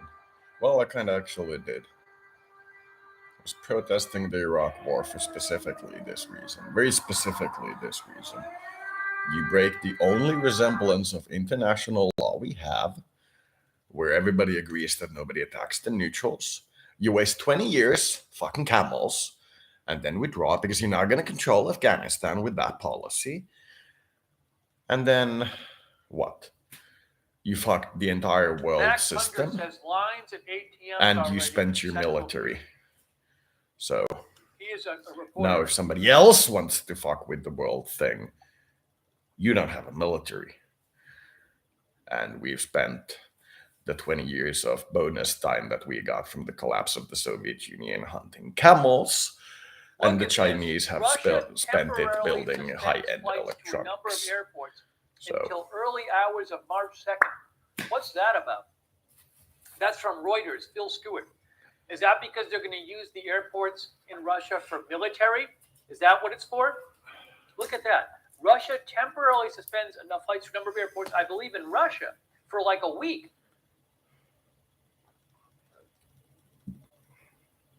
I'll check Snap Maps. I checked it earlier and I didn't find much. I'll check Snap Maps again. Russia is doing airborne landings because of those airports. It's pretty obvious. They're going for a quick Panzer-style rush. So, Air Force naval landings,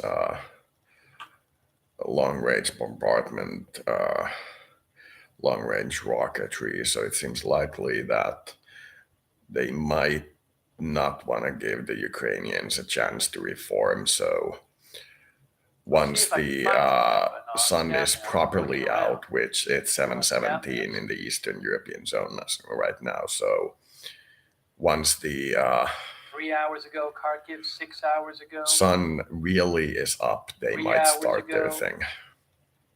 9 hours ago. Yeah, I'm not seeing much. One day ago, I'm not seeing much at the moment. Kyiv.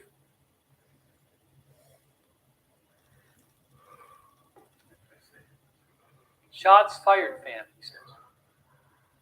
Oh, look. They even have a black guy in Ukraine. I was surprised. Go get him, brother. Brother.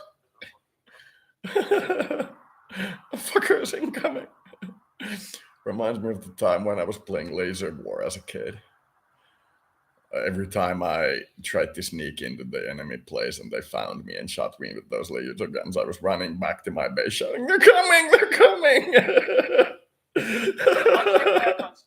My friends never let me live that one down. Give me 1 second here, guys. They're gonna whoop us with their rifles.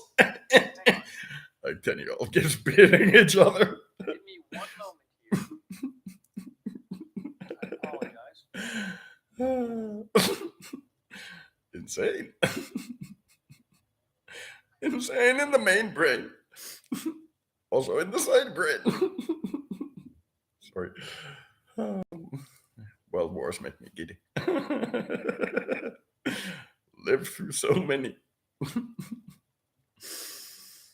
Ooh, no more reincarnating Jesus jokes. People don't find them funny when they tell you that you were Hitler and Jesus and Look at this. Luke Harding. John F. Kennedy. He says our basement in Kyiv is now filling up with families with small children. The kids are holding coloring books. Heartbreaking. Kyiv's mayor has put out a statement. Says Ukraine is under attack from aggressor. In Kyiv, we can hear noise of shelling. The worst enemy is now panic. Keep calm. Everyone not involved in critical city functions. Stay home. We have to prevail. Everybody's rushing to the highways. Stay home. We have to prevail. Fuck home. Just trying to get you the latest updates here. This happened in Finland, and we'd all be murdering each other.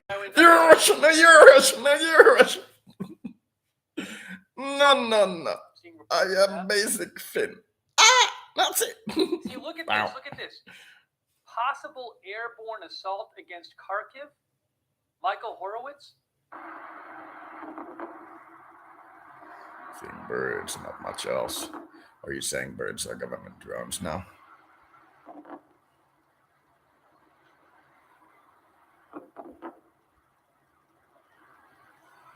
Yeah, that is an airborne assault. Huh. Didn't see the guys. I guess that was some of it was anti-aircraft fire. Wow, unbelievable. That's a city of 1.5 million people. Our capital is 500,000. Holy fuck balls. This Then is again, going- we have that's a city of 900,000 1.5 soldiers million because Russia. Ukraine is like, we have an army of 250,000 if we mobilize the reservists. And Finland is like, you realize we have 900,000 and we'd never fuck with Russia. But I mean, I give you all the credit. They're attacking you, so it's up to you to fuck back. that's all you can do. But still, everybody hides their AA in a city. It's called aerial defense. That's why it's in the city. You think they'd park them outside the city in neat rows? Come on now.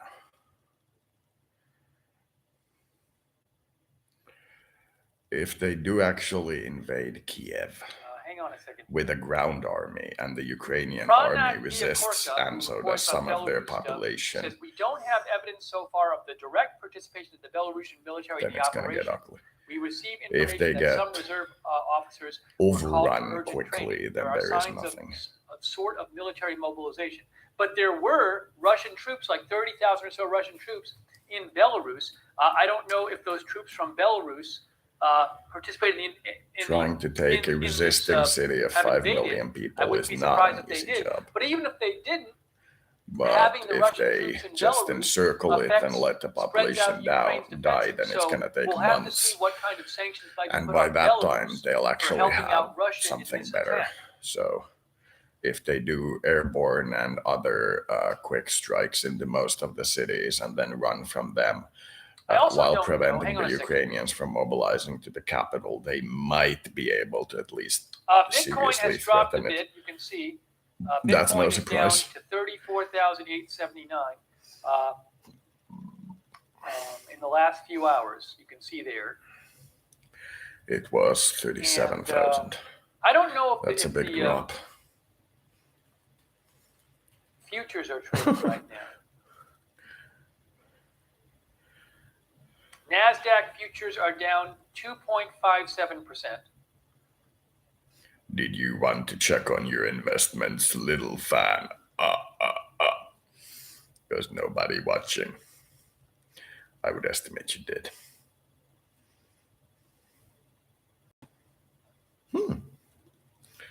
You're still there despite it showing 0 audience Russian members. military released a statement that the civilian population is not in danger. Sounds like they're in It danger of having their depends. country taken over and having to live under It Putin. depends on how well the Russians or do live in a country initially. like Putin wants them to. If they do well initially, it's likely that they'll take the whole country. But if Here, the I'm sorry, I gotta Russians eat a little more, resist guys. well, I bought two pieces of bread with peanut butter on it. I've only eaten one. don't talk while you chew. Don't be like me.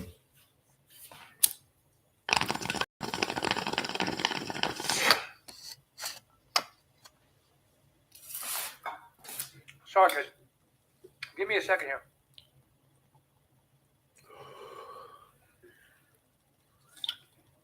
Excuse me.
The Finnish president and prime minister are harshly condemning the Russian invasion, such as it is.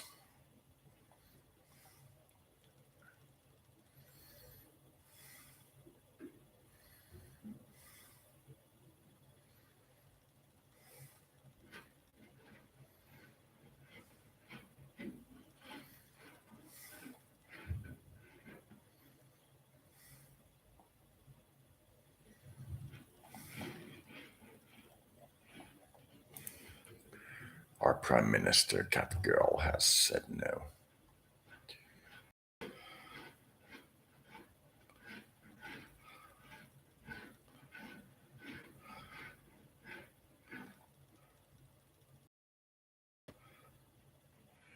And of course, in their timely days news, Californian police alarms 225 kilo Tank Hank has been breaking into dozens of apartments, and it's a picture of a bear. Finnish media at its finest. There's a war going, but you cannot forget Tank Hank.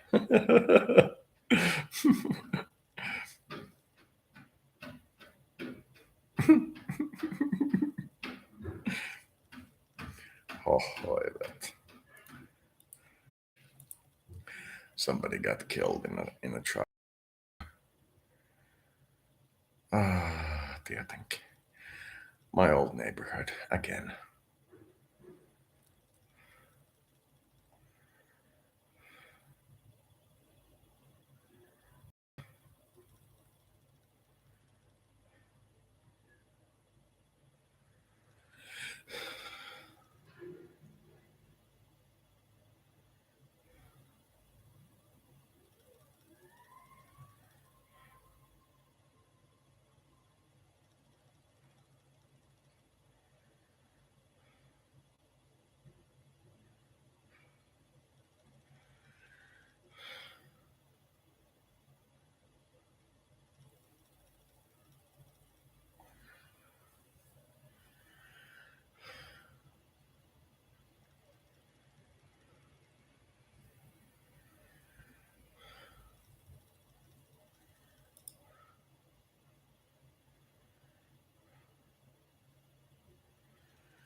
Went to fight with some people, calling them some racist slurs. Knives were pulled and somebody died.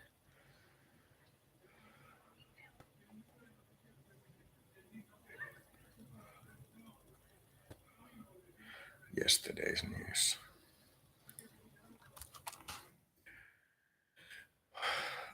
Should evacuate the territory soon.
Sorry for the quiet one, but I'm reading these news.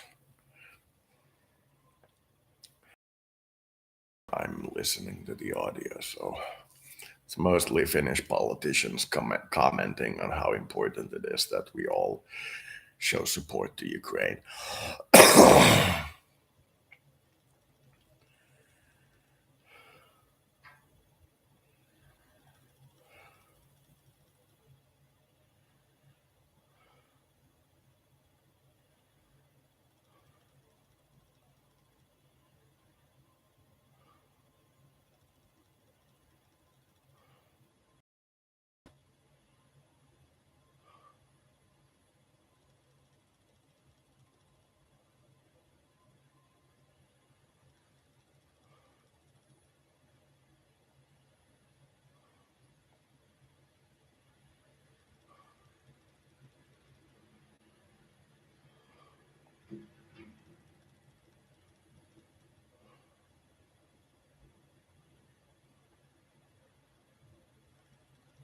Yeah, that's good.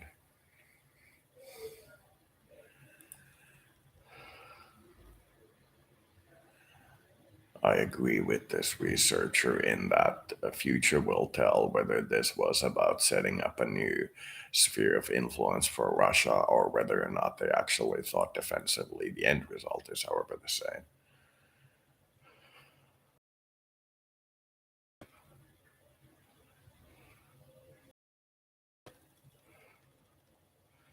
This will become clearer hour after hour.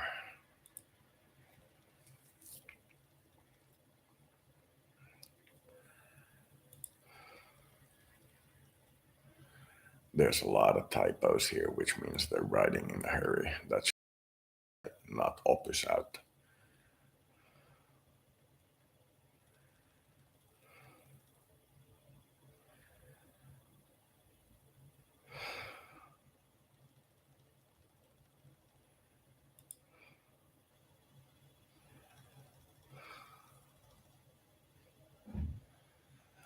Either the US intelligence services actually did get good and lucky with this one, unlike the past few times when they've been less than fortunate in their interactions and managed to predict this, or there's some super.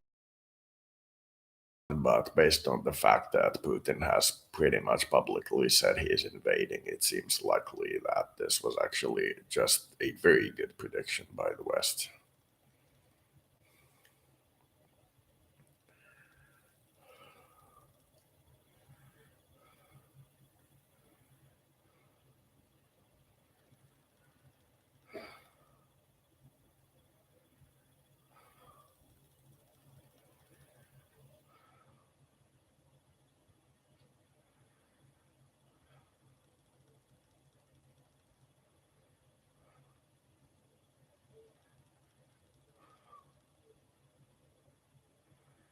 And they're talking about embargoes.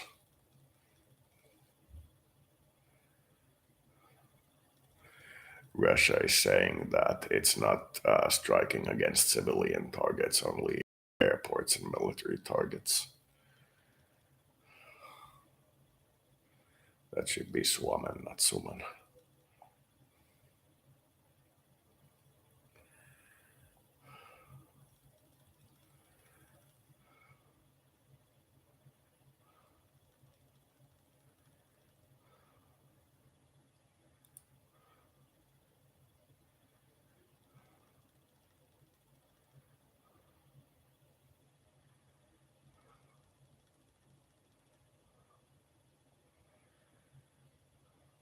Ukraine and Russia have both closed their airspace.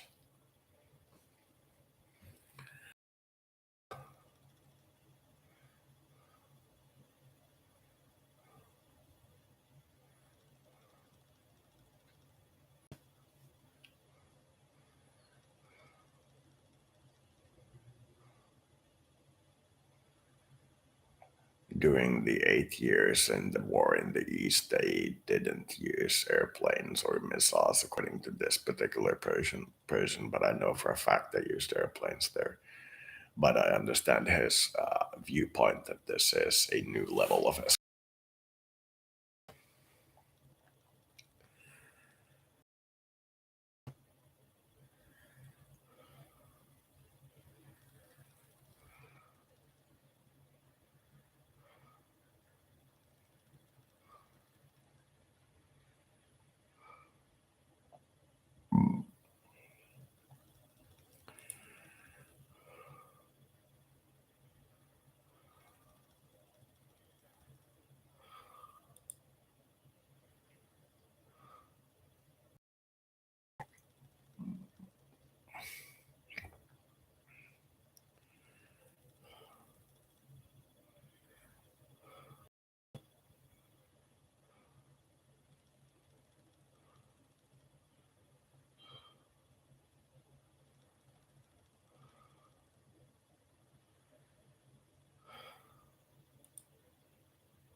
he's trying.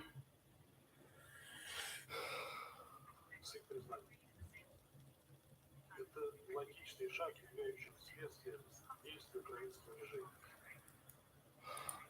В ходе этого заседания президент России Путин обратился к собранию.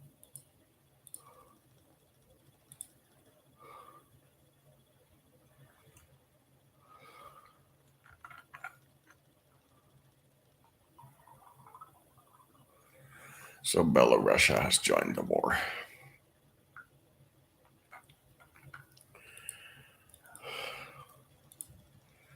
It's looking pretty bad. Give me 1 moment here. Give I me hear you, Sweden. I hear you. Give me 10 seconds. I'm coming back in 10 seconds.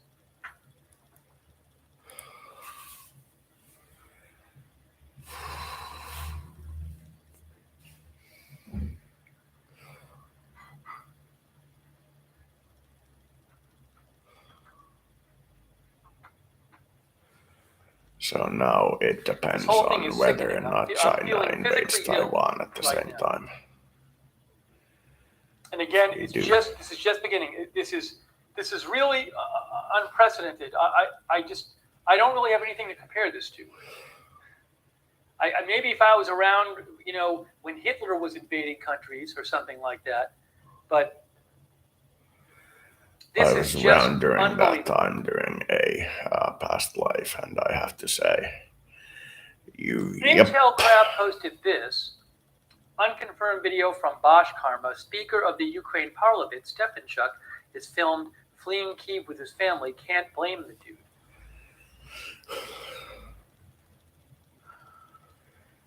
So Ukrainian parliament is fleeing Kiev. We also had our parliament flee Helsinki for the middle of the country during the Winter War. That in and of itself isn't strange yet. If we start seeing them popping up in foreign countries, then it's a little bad. Sorry, and I know, guys, I'm trying to update. I'm guessing a lot of you have seen stuff that I haven't seen. So I'm just doing my best to just try to find information and get it out. So I apologize if I'm not seeing certain things. Doing good, man. There's just so much information coming out. Oh, Phil Stewart says Ukraine Border Guard Service says attack also taking place from Crimea in southern Ukraine. Crimea is the place that Putin took over and was allowed to basically take it over in 2014. Maybe it wasn't the best idea to just allow him to take part of Ukraine in 2014.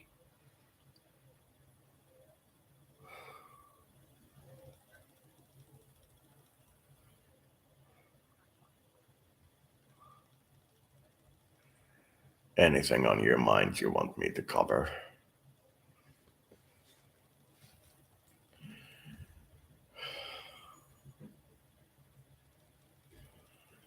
That's called radiation poisoning, the physical sickness. It happens with energy-based weapons and large conflicts. Okay, look at this, guys. This is deep inside western Ukraine. Missile strike against Ivano-Frankivsk Air Base. That's from Michael Horowitz.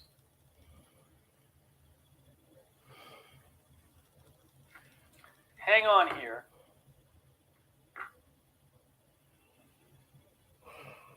See if I can show you this.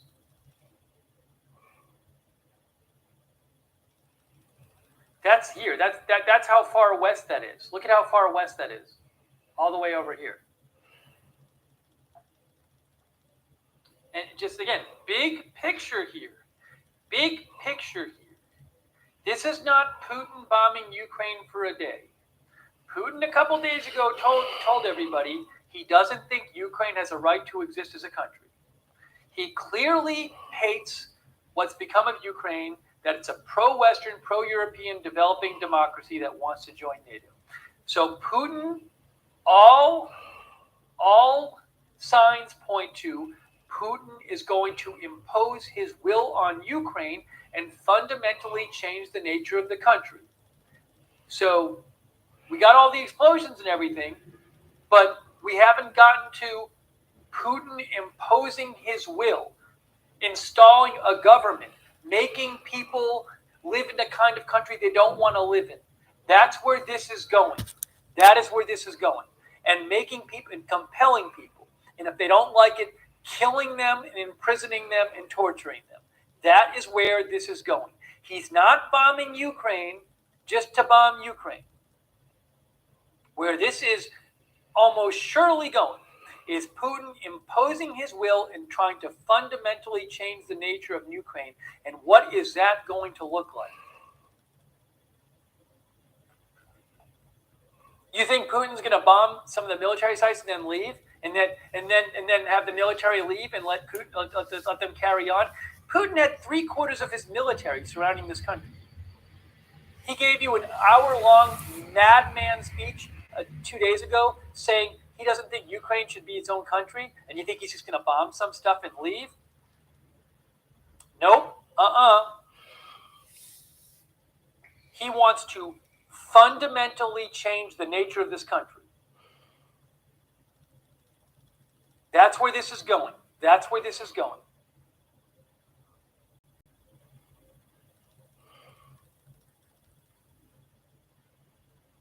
And you wait until the ground forces roll in and the National Guard forces in.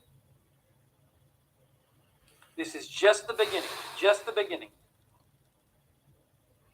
If I had more money, I'd buy some weed. PayPal, but no Patreon and no other way for people to pay me anything. So fuck that then. He's the vice chairman of the Senate Intelligence Committee. He's been posting updates explaining what he thinks is going on. He just posted, Russia has now created a new front in northern Ukraine with assistance from Belarus. This is part of the plan to carry out a double envelopment of Ukrainian forces in the east and isolate Kyiv. Who knows what's going on the ground with tanks, with Ukrainian forces being attacked? I am guessing there are a lot of deaths in the Ukrainian forces right now. I hope not. I would be shocked if there weren't. This is if you're getting an MLRS shooting into a brigade full of soldiers, you're gonna see a lot of death. You wait and you see what the result of this is. This is absolutely horrific. Soon.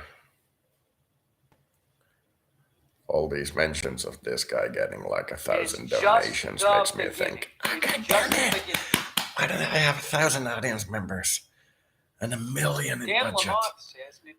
Maybe I should make like Second World War day by day. Something happened today, but I'm no researcher. I was home farming potatoes. Soviet potato.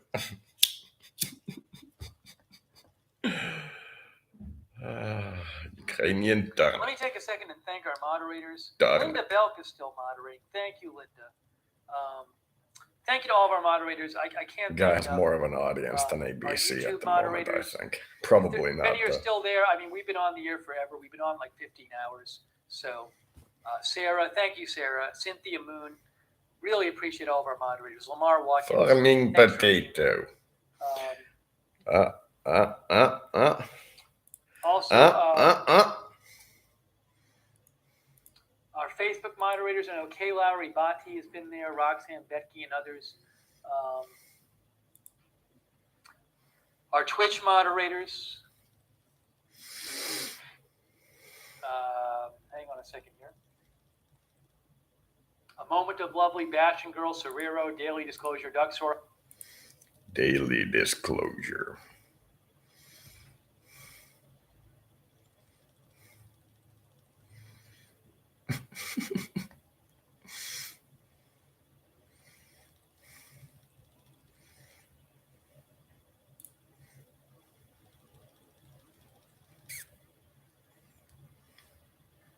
Good morning, everybody, and we want to turn to our breaking news out of Geneva. Today's historic summit between President Biden and Russia's Vladimir Putin. And there is a live picture coming into our newsroom right now. The Swiss president.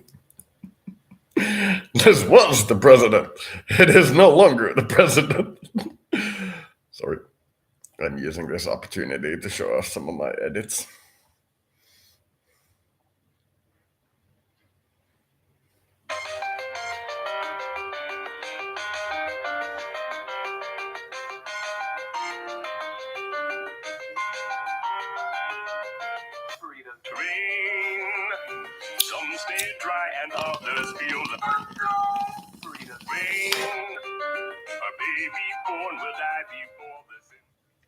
and about 1,000 other burrito edits. Good luck with that.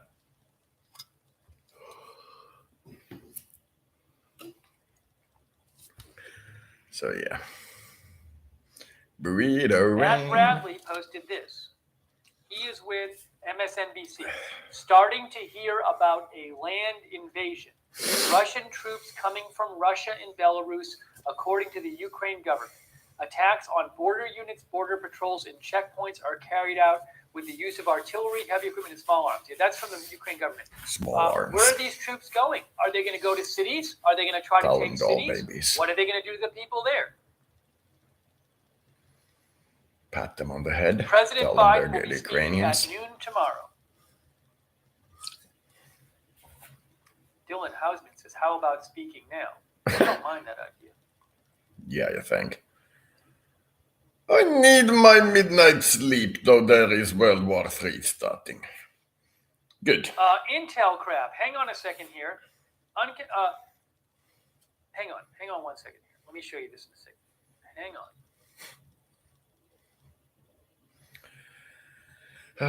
Hang on, guys. Simpsons was right again.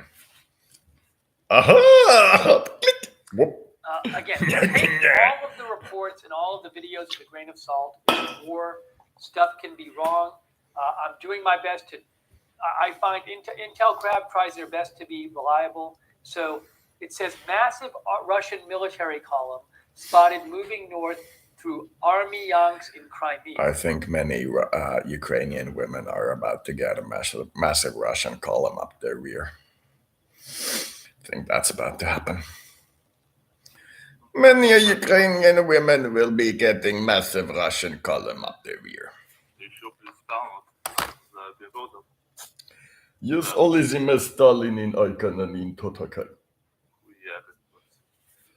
If we were in age of Stalin, of course. Unbelievable. Yeah, Crown Royal says poor people from the Ukraine. Exactly. Air raid sirens going off in Lviv, Ukraine. Air raid sirens going off in Lviv, Ukraine, says Global Military Info. I've already heard that the Ukrainians have managed to shoot down a Russian jet fighter. So at least something's being done by the Ukrainians too. No, there is a Lviv. I wonder if the Ukrainians have deep strike units in Russian territory. Maybe some guy with like a black market nuke or some stupid shit like that to get this thing really going. So I'm peeking at that right now too. You want to see what's my worst fear of what's going to happen next? You want to see? Western Ukraine. That's almost all the way. Lviv is almost all the way to the Polish border. Aye. This was thought to be like the safest. Zoom off. The U.S. initially moved their embassy to Lviv from Kyiv. Lviv is all the way over here. This is literally my fear of what's gonna happen next. Some stupid private sector dumbass turning this into a nuclear conflict. Been pretty close there myself playing with all this stupid shit, but I'm just one guy. We're talking about like an actual Nazi organization.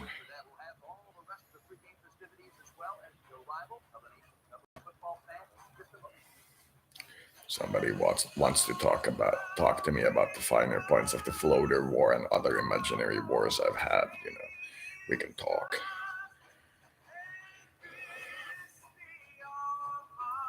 By the way, the channel is about to get copyright blocked for like 2 minutes because this video isn't supposed to be uploaded back to YouTube, even if you watch it from a illegal channel on YouTube that doesn't have rights to upload, which is stupid as hell.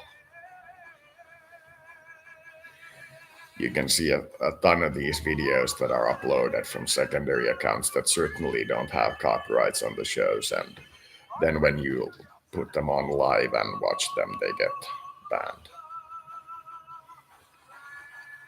Using rich. Do you mean white people? No. The new Ubermenschen we are generating with this selective immigration and breeding. The new Ubermenschen. it will be slightly tanned. Have Asian eyes, great perky breasts, magnificent oppai. Yeah, I see you there.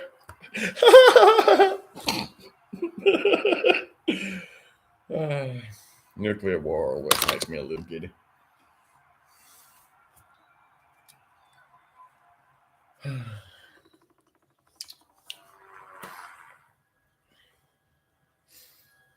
This little phone on the top right is really useful. It's really, really useful. Come on, Kenny, say something so we know Obama's awake. Come on. A double dog, dare you? Nope. Okay. Not stepping on the new government. There we go.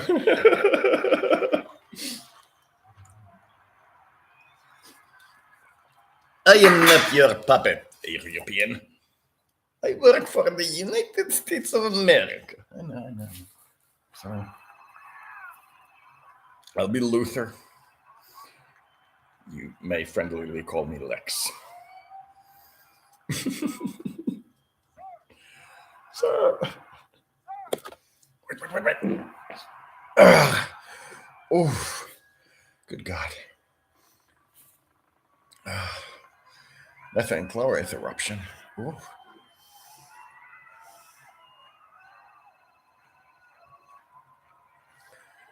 The boom is in play.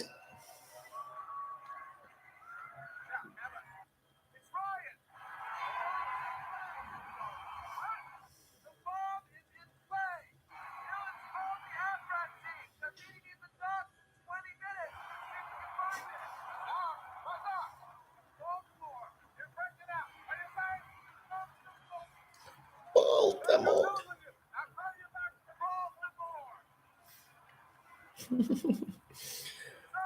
Now all we need is what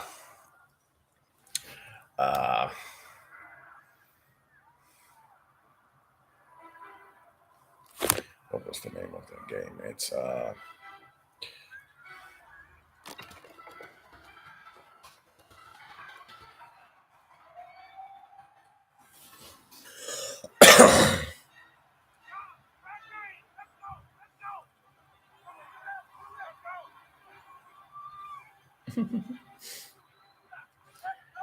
kind of reminds me of Ukraine, huh?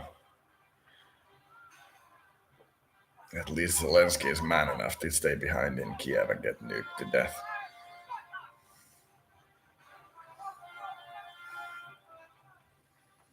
It's a man of strong conviction.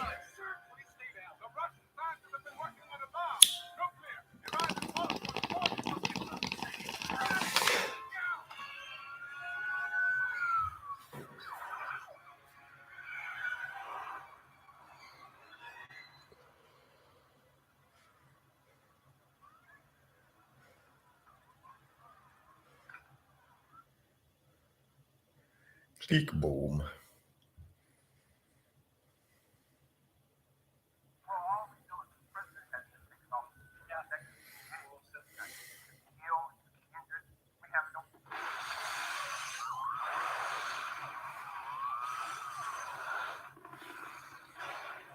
You can outrun it. You have to go higher. From Super Volcano. Somebody really wanted to fuck with the US. They'd smuggle a Tsar Bomba like 200 meters deep into the Yellowstone Mountain. That'd really do something. So long story short, that's kind of my worst fear. Some dumbass turning this nuclear. And this is a rather good prediction from some time ago. Following a disputed election and a tie vote, the U.S. Congress installs the most unpopular president in U.S. history as David Jefferson Adams becomes the 44th president.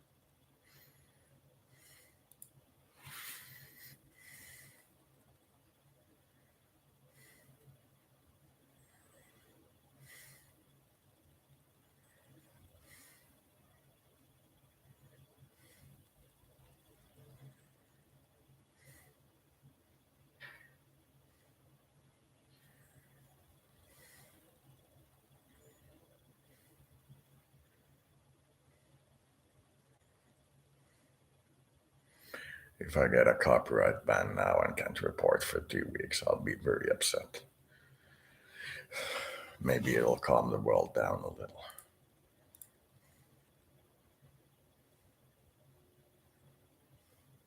Live. Look what friendly Russia has done.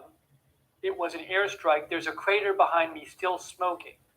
Is that like an airport? An aerodrome? It's a location from which aircraft flight operations take place.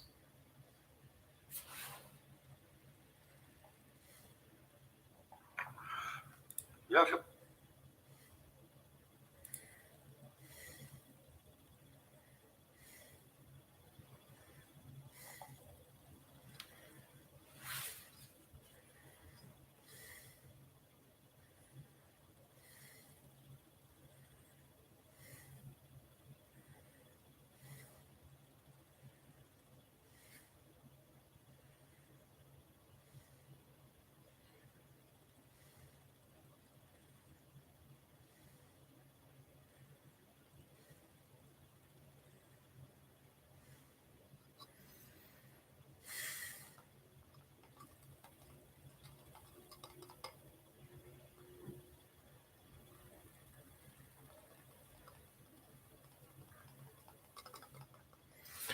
Okay, I think that's enough for the block.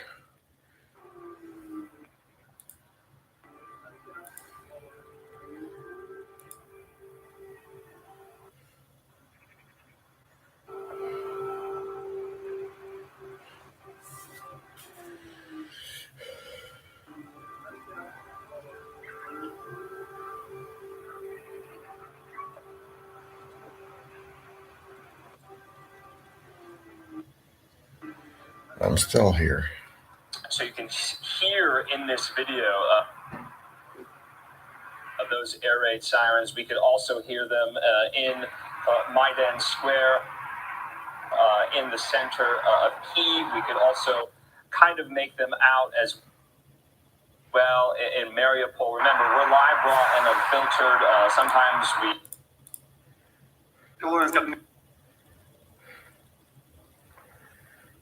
100%.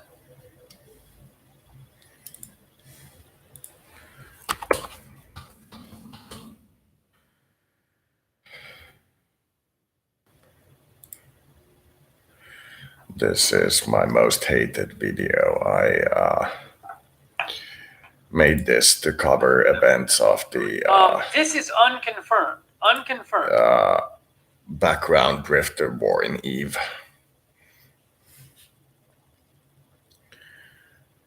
And I posted it on the Finnish military's website, and I made some comparisons between the groups fighting in Eve and how they performed, and how I'm seeing countries like Russia and others perform, and it got like 95 downvotes and 1 upvote because they were basically like, this is trash. And I was like, okay, whatever. Turned out to be true though.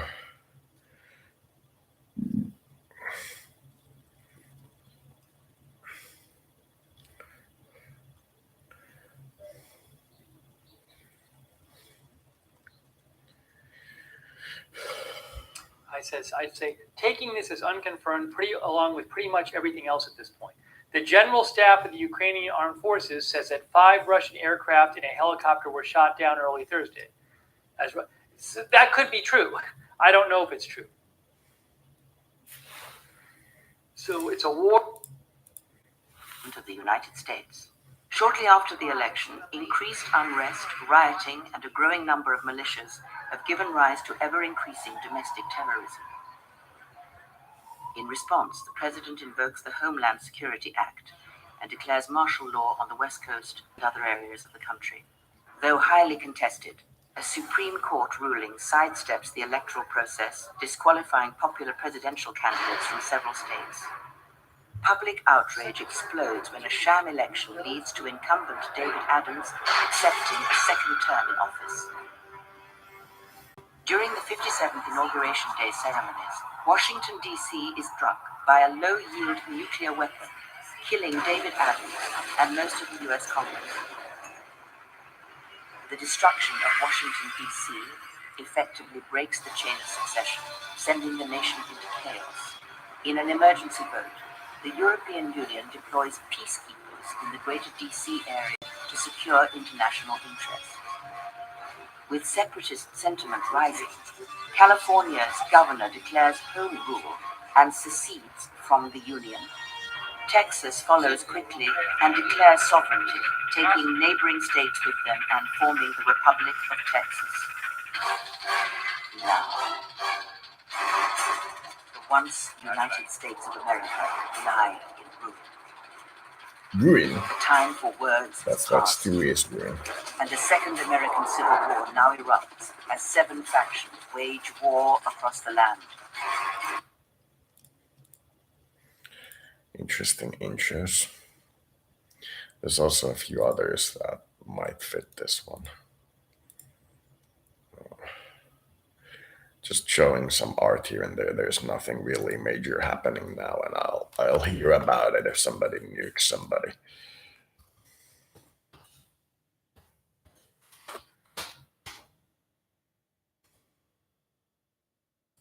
Just posted, Intel Crab posted this. What's going to happen? I have no idea.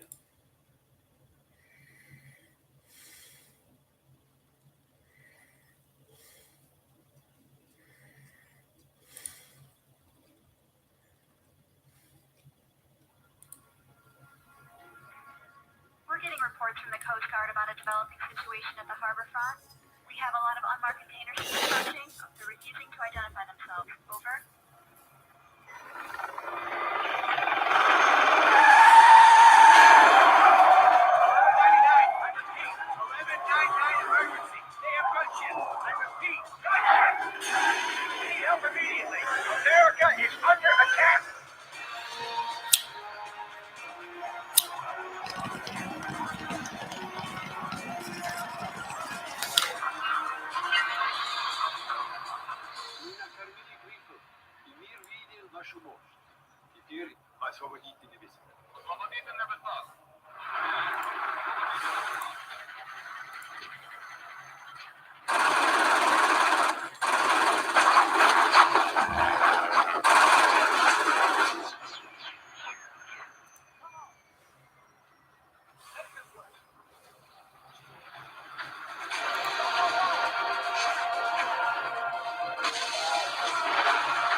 War, and so all this information is being posted. Who knows if it's true?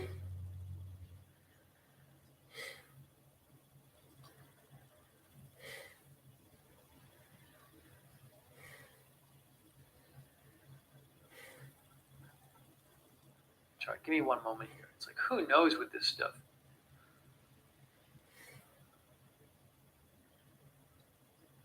Yeah, there's all these different claims about stuff going on. And a lot of it is stuff I can't verify. So let me just get back into it and just keep bringing you updates. If it keeps going for a few days, I'm sure I'll vote in favor but of clearly NATO. this is a major attack. Major. This is, and again, it's just starting. There's every signal that Putin wants to just fundamentally change Ukraine as a country and have it be the kind of country he wants it to be. And it's not going to be pretty. It's not going to be pretty. Here, look, I agree with this. Michael Kaufman says, there will be rumors in conflicting reports. I'm going to avoid as best I can posting anything that I think is unlikely to be true, but military analysis is at best an imperfect practice, and few things generate confusion like war.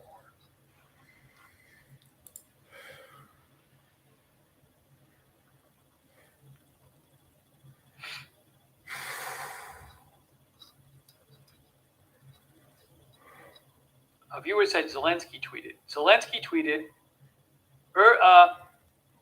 talk to the president, Olaf Scholz, European Council president, Polish. Duda is the president of Poland. I'll have to figure this out. Poland, is it? Head of Poland? Prime Minister? I'm not sure.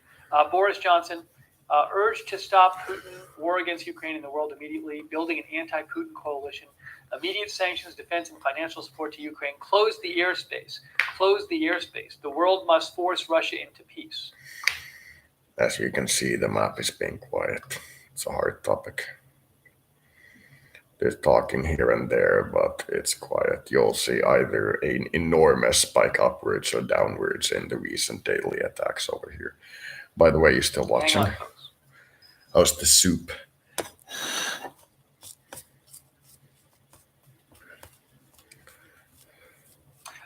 Doge says explosions heard in Kyiv again, at least 4.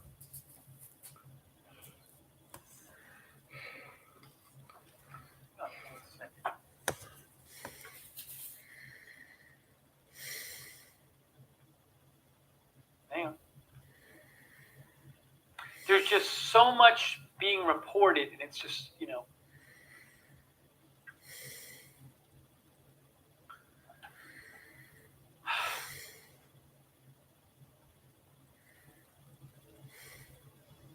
BNO News posted this. Russia's defense ministry says Ukrainian air defenses have been neutralized. I wouldn't be surprised by that at all. I would take it with a grain of salt coming from Russia's defense ministry, but I wouldn't be surprised. No, they're not. They have enough land-based anti-air equipment that they can still affect the Russian air attack. Now, whether or not they have any fighters left And I or agree with Dmitry long-distance air Putin defense announced sites tonight left, that's he will completely different. demilitarize and denazify Ukraine. This is a full invasion designed to change the government in Kyiv, not a limited operation in Donbass.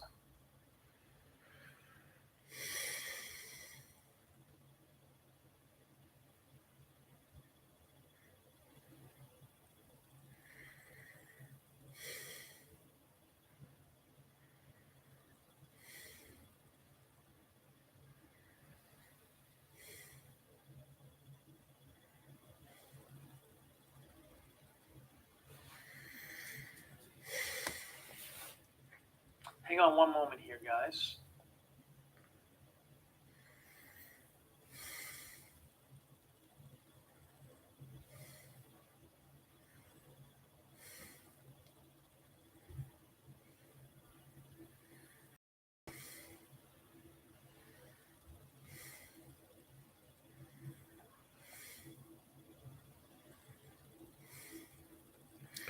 Well, at least the world's gonna be changing quite a lot overnight. I'm trying to open something up here. I'll be right back. Fidgety.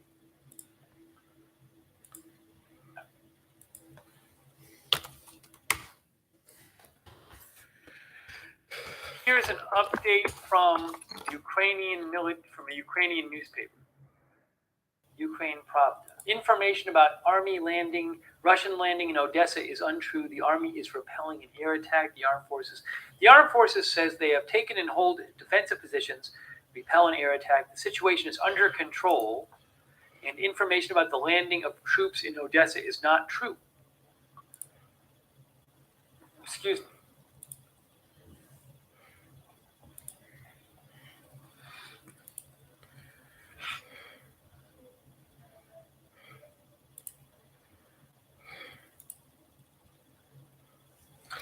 Paul Son reports Eastern European members of NATO are invoking Article 4, which means urgent consultations on military plans for the alliance. Because I'm guessing now countries like Poland and Lithuania and Latvia and Estonia and Slovakia, Hungary, Romania.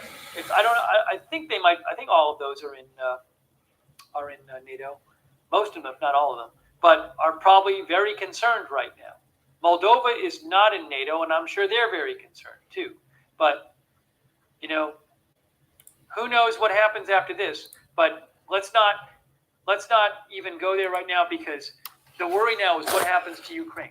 We've seen some bombing from the sky and stuff, but now the ground forces appear to be moving in. What is Putin going to do to Ukraine? This is extremely concerning. This is just the beginning. Just the beginning.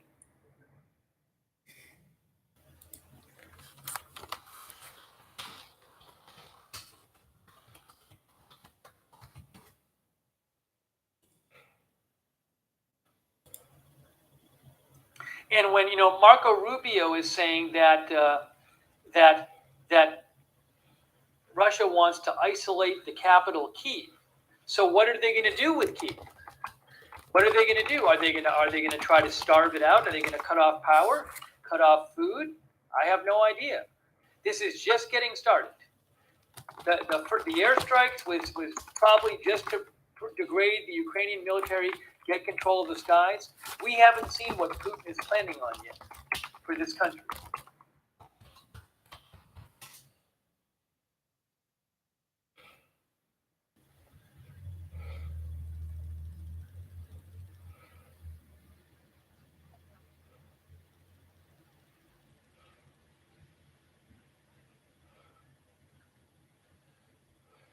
Nolan Peterson says, well, this was over an hour ago. An hour ago, he said the momentum. Yeah, I don't know if that's still going on. So I don't want to post that.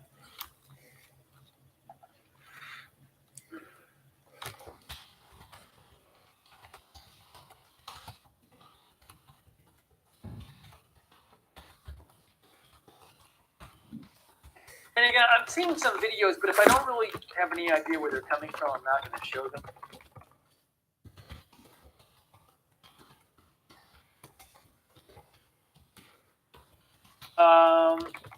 OSINT Technical says CNN reporter in Odessa was woken by multiple explosions at 5 a.m. At 6 a.m., there were 2 more explosions.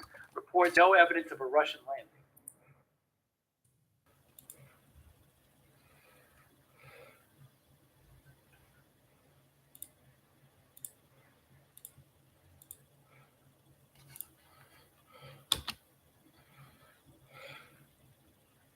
Jackie Heinrich with Fox News says Ukrainian member of parliament Alexei Goncharenko on Fox News, every barrel of oil and every cubic meter of gas which is now bought from Russia is something which is paid for by our Ukrainian blood. Today it's our Ukrainian blood. Tomorrow it will be blood of other nations. What will the sanctions be announced today by the U.S. and other NATO countries? What will those sanctions be?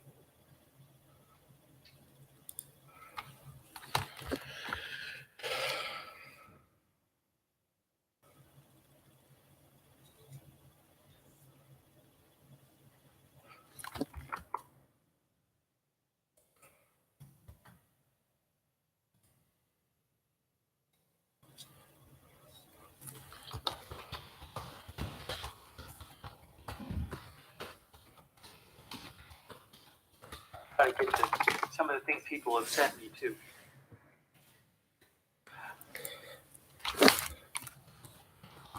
But we really, in this picture, we don't have a picture of what Putin is planning for Ukraine. Everything so far has been that we've seen is the airstrikes and stuff. That's just Putin, reducing the Ukrainian military capacity, taking out the anti-aircraft. This is all preliminary stuff. The question is, what do Putin's forces do when they go into Ukraine?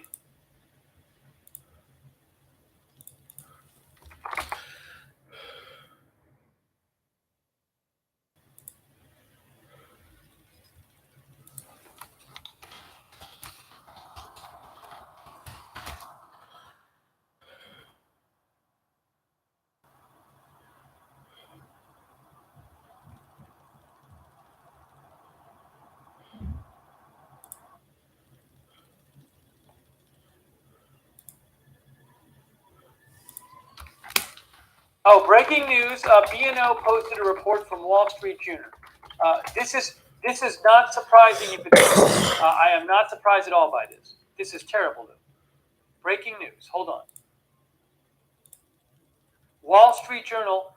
Ukrainian official says hundreds of Ukrainian service members believed to have been killed in Russian attacks. I would not be surprised. We heard about so much rocket fire. I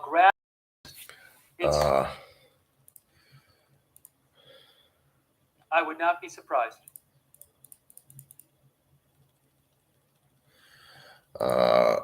He he said while I was on pause that evidently the reports of landings in Odessa, according to the Ukrainian Defense Ministry, are false, and the Ukrainian army is fighting an air battle at the moment.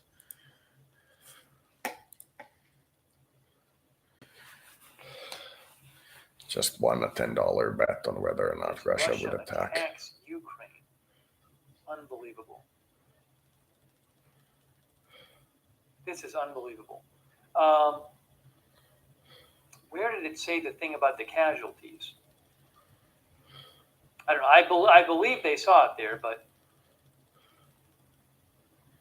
no, I'm not going to worry about it right now. B&O says they saw Wall Street Journal report it. They said they saw. I'm sure they saw Wall Street Journal report it. So, but I will keep an eye out.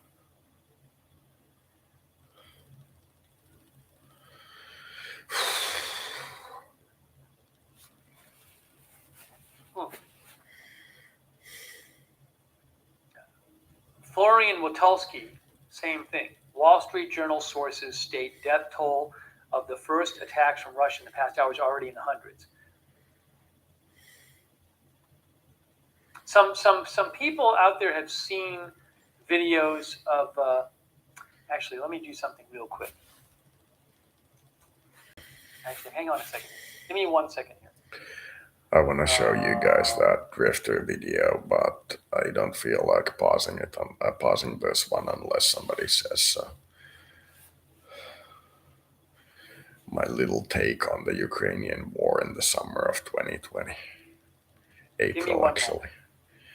Pretty blatantly said that if the drifter war we had on Eve is an indicator, then the Russians are going to attack. And last time they attacked because we attacked them first when they were the drifters, but this time we just looked and looked and looked and let them build, and then they still did their attempt at decapitation strike, but sure we were I'll prepared for the stumble path. across So them and be horrified. now they're not fighting one religious nutjob and his small group, they're fighting an actual country. This can go anyway. In 10 years, we could all be speaking Russian or microbial. That's the problem with wars like this. Like you need to be unconfirmed really video of desperate to Russian trigger this one. But I don't know if that's legit. There's so many of these videos floating around. Perhaps Russia has Who been knows if hurt they're more than we realized before this. But now it is no longer a concern because war is war. There's still look at a this. few days. Look at this. Olive and Gregor Martin, who are follow. Gregor thinks these hit Kharkiv. Olive. BM-30 Smerch launch from Belgorod, Russia towards Ukraine. Look at this. Is this like multiple launch rockets or something? Let's see.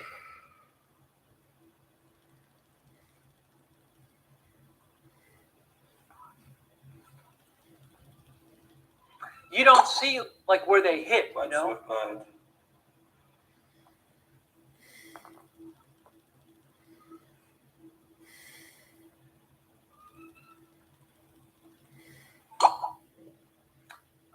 BM-30 Smerch.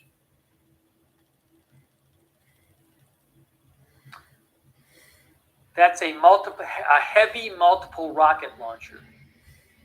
The system is intended to defeat personnel armored in soft targets in concentration areas. I'm sure they targeted all these troops.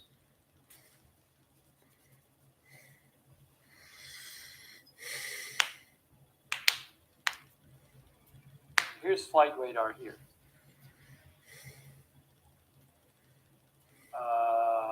I'm seeing there's a U.S. drone there. There's a U.S. drone over the Black Sea. Is flight radar not working well? Some people said flight radar was slowing down.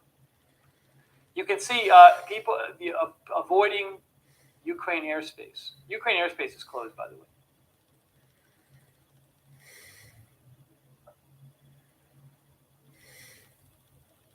Yeah, guys, I've been going through messages. There's so many messages here. So there's just so many messages. Welcome. And I've been bringing updates. So I just haven't even had time. And then I'm not showing videos from random person on Twitter who I have no idea if it's legit or not. There's all these videos posted by random accounts, and it's like, I don't know if those are from today or not. Oh, Scooter Caster posted. Thank you, Miss Woos. She's in Ukraine. Massive traffic jam leaving the city of Kyiv headed west, she says.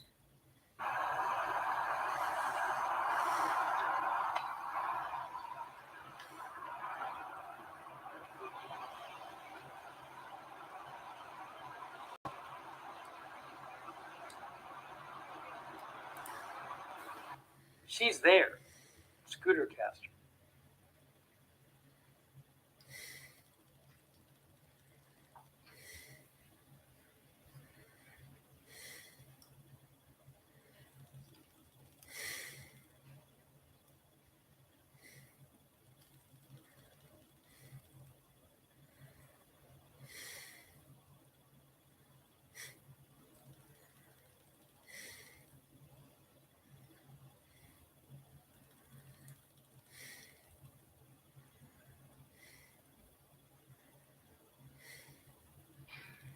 Oh, Robbie Rob found some Snapchats.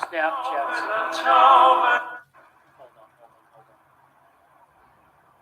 These are some Snapchats from Kyiv. I can't play the music, though. Kyiv 30 minutes ago.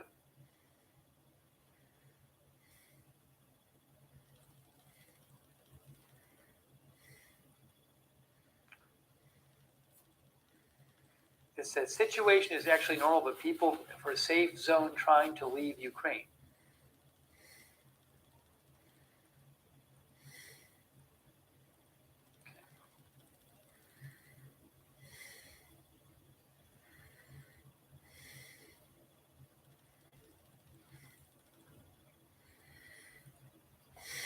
Sorry, we've been on the air for like 14 straight hours. So it's just kind of like overwhelming, all this stuff.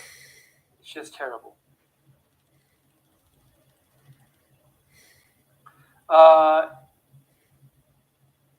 Dan McLaughlin posted this. In Kharkiv, Larissa Yelena and Kat Chanel were woken by explosions at 5 a.m., packed up in 30 minutes, and are planning to head west, but they have no car and no idea where to go. A vibrant university city of 1.4 million facing a nightmare this morning.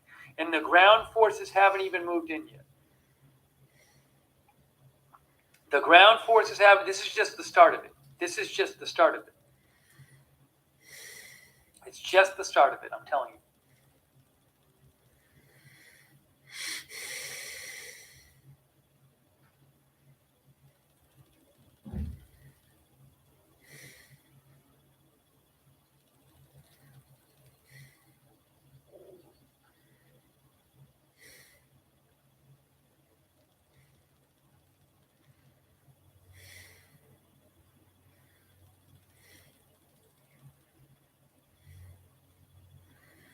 And there's all these videos, and I can't confirm them, and I don't want to show stuff when it could just be, false or from last year or from some other place.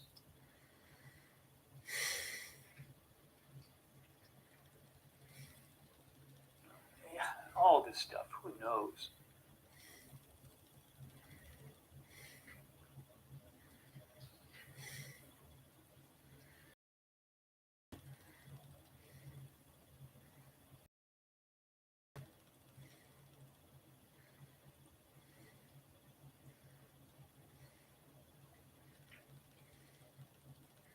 Everybody's sending me the same video, and I have no idea if it's legit or not.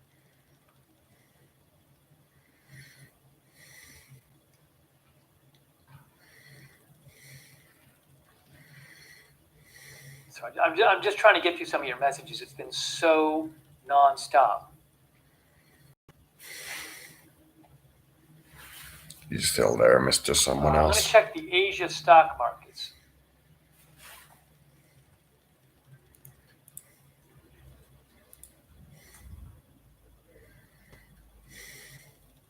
Asian markets,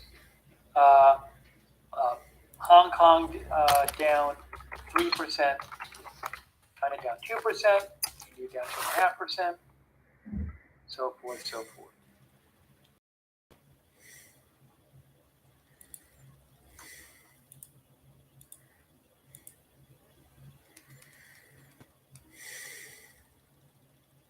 Nairobi, Kenya, American Rocker. You're watching WION World is One. I'm Hedi Francis coming to you live from newscast from Beirut, Lebanon. President Putin has said that people have a right to express their opinion in Russia. It's a huge blow for what remains of the pro-democracy movement here in Hong Kong.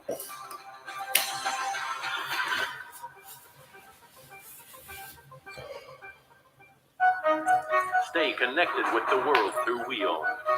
Like the page on Facebook. Follow us on Twitter for new alerts.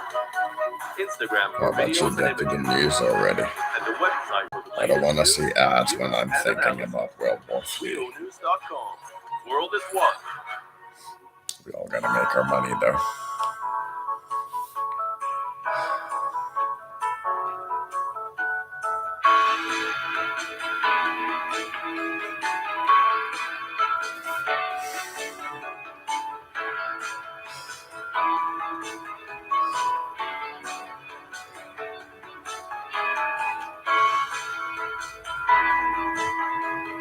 You could be very anticlimactic and say this war started when Biden said that he's not gonna put Ukraine. But you could also say a nuclear war was prevented, but it all depends on how the future rolls, because if this along the standard escalation path, then no, we didn't avoid a nuclear war. YouTube is going down, so is the internet. You can actually see it getting slower. Wondering how much activity we'll see in the live map. Threat map. Welcome back to our continuous coverage on the conflict that is unfolding in Ukraine. My name is Mohammed Saleh. We'll be getting you all the updates as they are unfolding on the ground this point of time. Remember, what's been happening in the last 2 hours is that the Russian President Vladimir Putin announced that Russia is starting a military operation in the Donbas region. And with this, immediately after that, there have been reports of the Russian armor rolling into the Donetsk region. There have been reports of missile strikes that have taken place not just in the Donbas region, but indeed from different parts of Ukraine. What you're looking at are visuals from Ivano-Frankivsk, one of the areas in Ukraine. Besides this, there have also been reports of missile strikes that have taken place in cities such as Kiev and in Kharkiv. And Ukraine at this point of time has announced the closure of its airspace. So what we've been discussing and talking about, debating for the last several weeks about the Russian troop build-up that had taken place along the borders with Ukraine. And this is the moment of truth as the world wakes up to the reality of a Russian incursion that is now staring us in our face, where the Russian armor has rolled into Donbas and there have been reports of missile strikes. Although the details that are emerging from Ukraine at this point of time are still very sketchy, the West, it appears at this point of time, has been found lacking in its diplomatic efforts. The West wanted to somehow deter Russia from carrying out an incursion into Ukraine through financial sanctions, but that seems to have had very little impact with how Russia has, of course, responded since early this morning. Now, to give us more insights in terms of what's, of course, playing out in this crisis, we are joined in by our correspondent, Trent Murray, who is joining us live from Berlin. Good morning to you, Trent. This, of course, has been the moment of reckoning for the United States and its allies for several weeks and indeed months now. It has been trying to project a united front to try and deter Russia. But clearly, with the events that have unfolded since early this morning, it appears that the Russians have not been deterred from carrying out an incursion into Ukraine.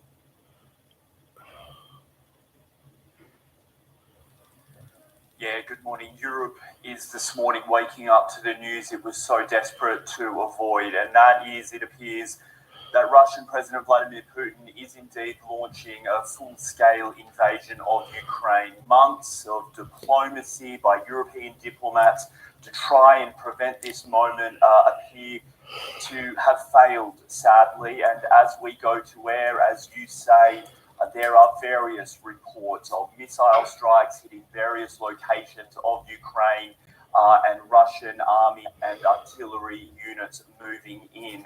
Of course, as you might expect, we are already starting to get some reaction from European leaders. German Chancellor Olaf Scholz has released a statement in the last hour. I'm going to read it in full because I think it's important.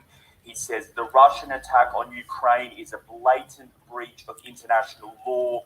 Nothing can justify this, and Germany strongly condemns this act by President Putin. Our solidarity is with Ukraine and its people. He goes on to say that this is a terrible day for Ukraine and a dark day for Europe. Just one of many statements we are hearing this morning. We know the German Chancellor in coming hours will convene a meeting of G7 leaders virtually to discuss this crisis. He will then travel on to Brussels for an in-person meeting with the other leaders of the European Union. Absolutely, indeed. And also at this point of time, looking at how things have, of course, been unfolding, you know, there were hectic diplomatic parleys that were underway for the last several weeks. The United States and its allies in Europe were talking about creating a deterrent, of imposing financial sanctions on Russia that would have made it impossible for the Russians to carry out an invasion into Ukraine. But that clearly has not happened. You know, especially with respect to Germany, has there been an issue in presenting a united front against the Russians by the Europeans in carrying out this incursion?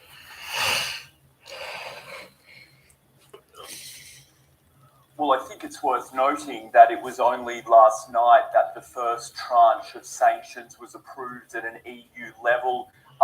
Many describe them as lower level sanctions, I suppose you could say.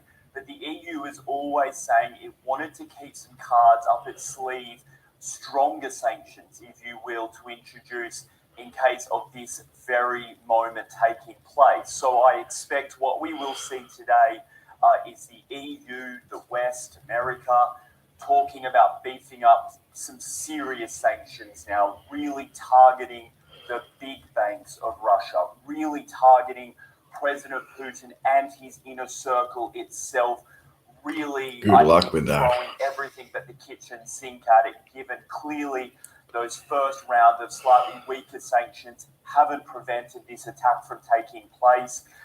Of course, in many ways, though, I think we also just have to wait and see what happens over the coming hours. This is a desperate moment for Europe. What happens in the next couple of hours could really determine its trajectory for a very long time. Ursula von der Leyen, speaking of sanctions, has also issued a statement. She has said that in these dark hours, our thoughts are with Ukraine and the innocent women, men, and children as they face this unprovoked attack and fear for their lives. Russia will be held responsible. A lot of meetings happening today. We'll have to see how the West responds. Absolutely. That, of course, is going to be a crucial question, how the West, of course, responds to this crisis. Now, over the last few weeks, Germany had been reluctant in sending weapons and military hardware for the soldiers in Ukraine to fight with. Will Germany change its stance on the issue of sending in weapons to Ukraine?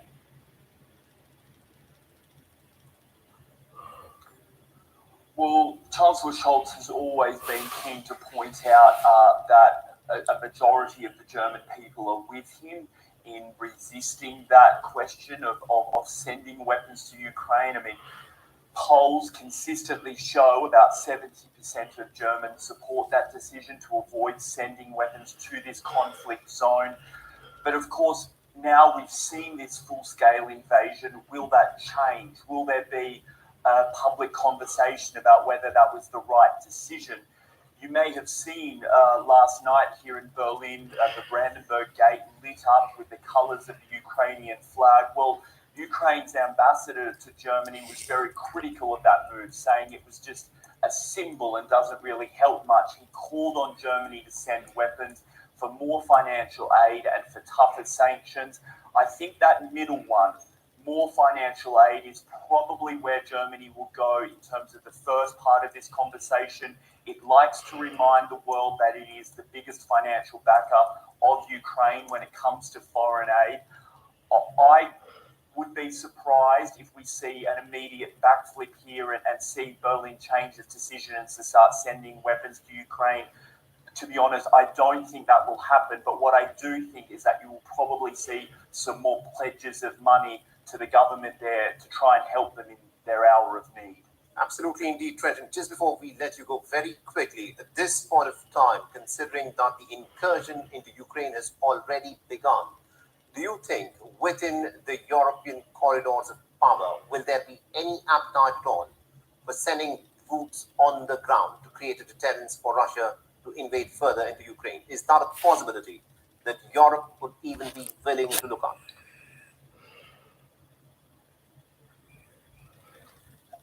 Yeah, plainly speaking, no, I don't think it is. I think in this sense, Ukraine is probably on its own. It's worth noting US President Joe Biden has consistently said US boots will not go onto the ground in Ukraine. I think Europe will follow America's lead in that.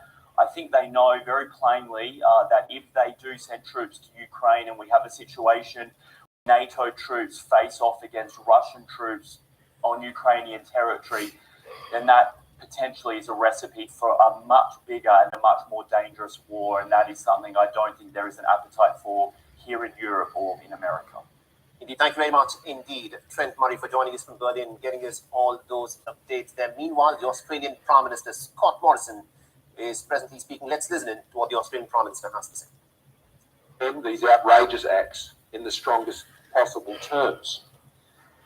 The footage that is emerging of missile strikes, air raid sirens, and reports of hundreds of casualties, yet unconfirmed, are sadly not surprising, given the events we've been witnessing for some time now and have been warning about.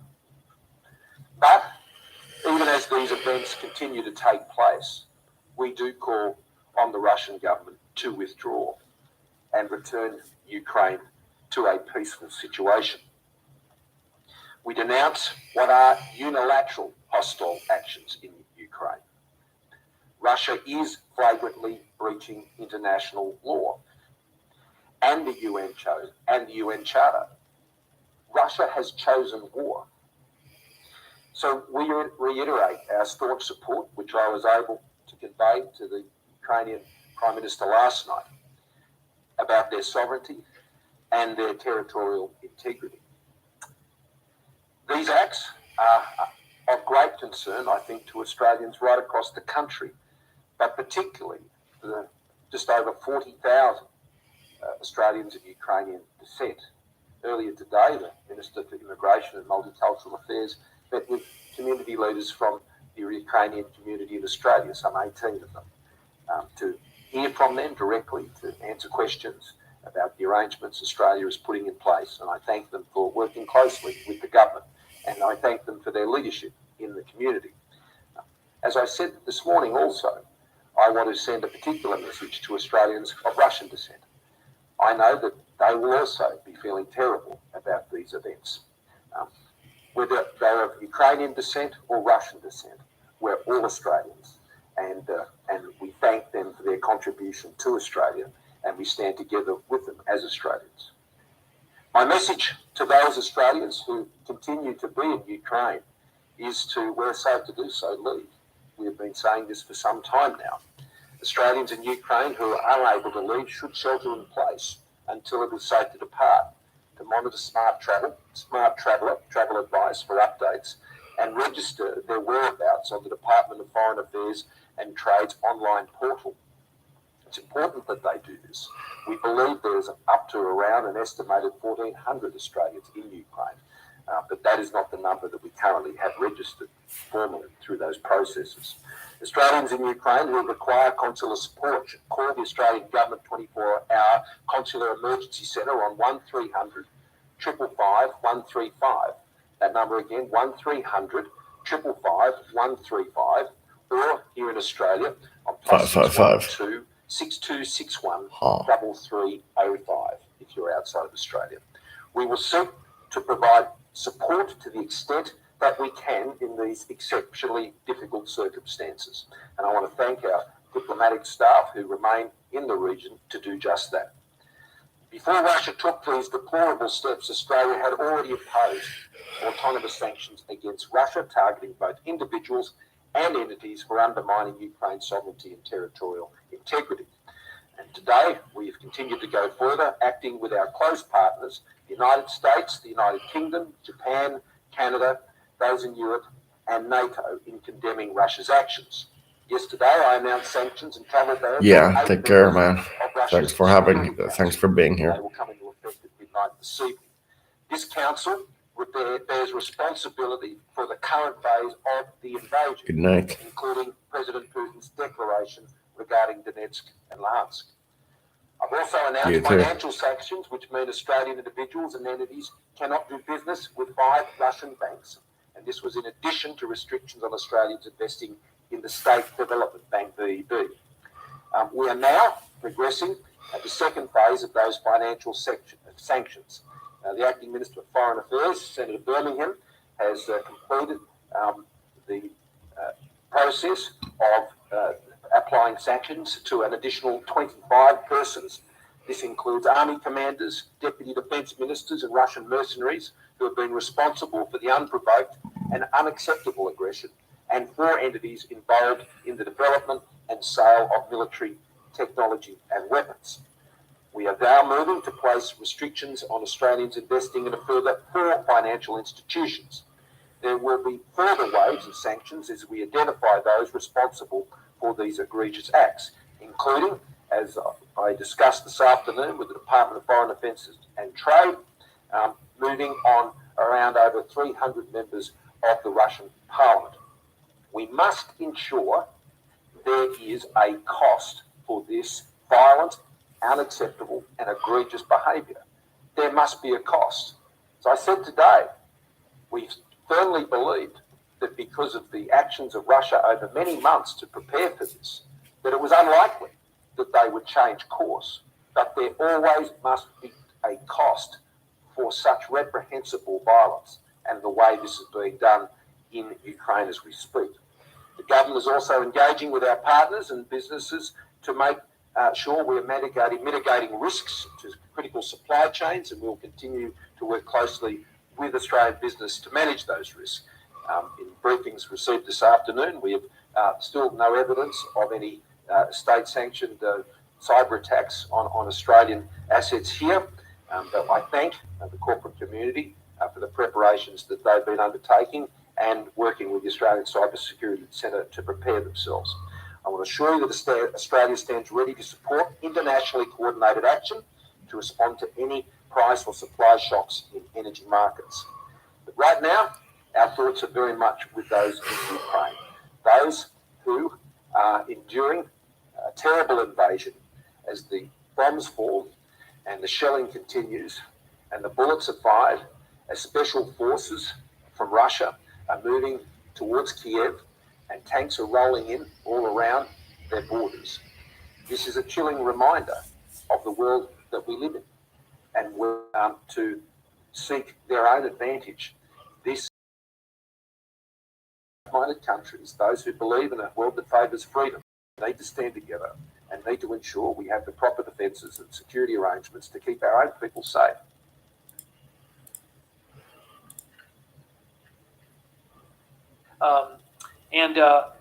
I also apologize.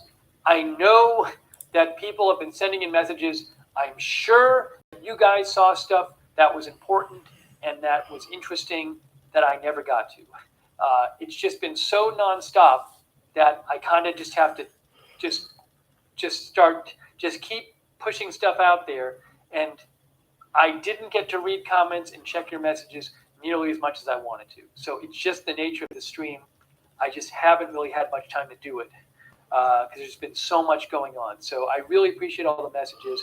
And again, it's not a judgment about your message. I'm sure there's things you've sent me where I'd be like, oh, I wish I had known that on the air. It's just the way it is. You got to just kind of keep stuff going out there. And I know I missed stuff, so I apologize for the messages I missed and everything. But I appreciate you writing in. And we will be having more coverage of this. We'll be reading more of your comments. But this has just started this whole thing. And, I'll be posting on Twitter. Agenda Free TV is the channel. Subscribe, follow Agenda Free TV. If you subscribe on YouTube, make sure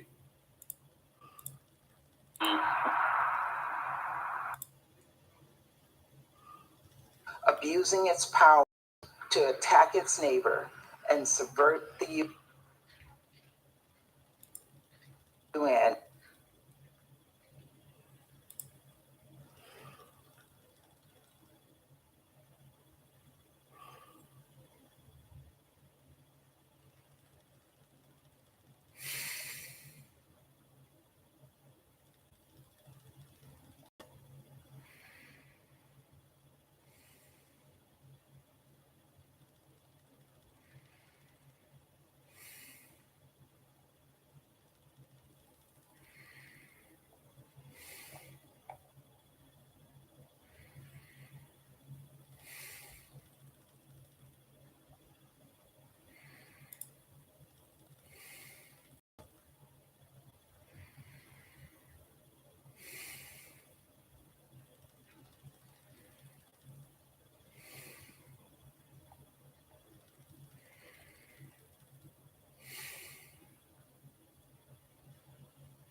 I think it's about time we've updated everything we can, and there's not much else to say. We're most likely going to see a ground invasion today or within a week at most, and I have a hunch it's going to be a bloody war.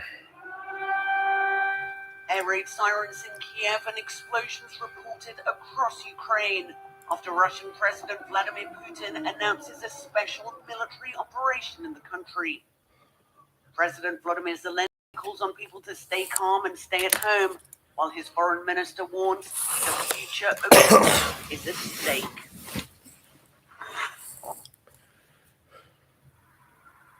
Russian forces have unleashed an attack on Ukraine on the orders of Vladimir Putin, who announced a special military operation on Thursday morning.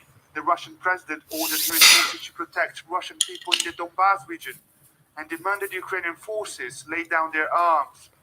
Explosions have already been heard in major Ukrainian cities, including the capital Kyiv.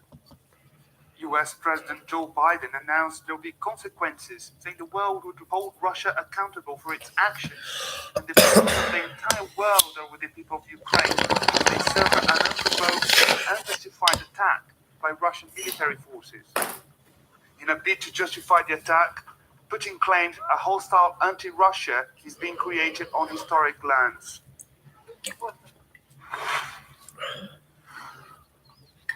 To stay calm, not to panic, not trust the information on social media, and not to move if this is not needed. These are the recommendations by Ukrainian officials to Ukrainians this morning, but they will be rather hard to follow.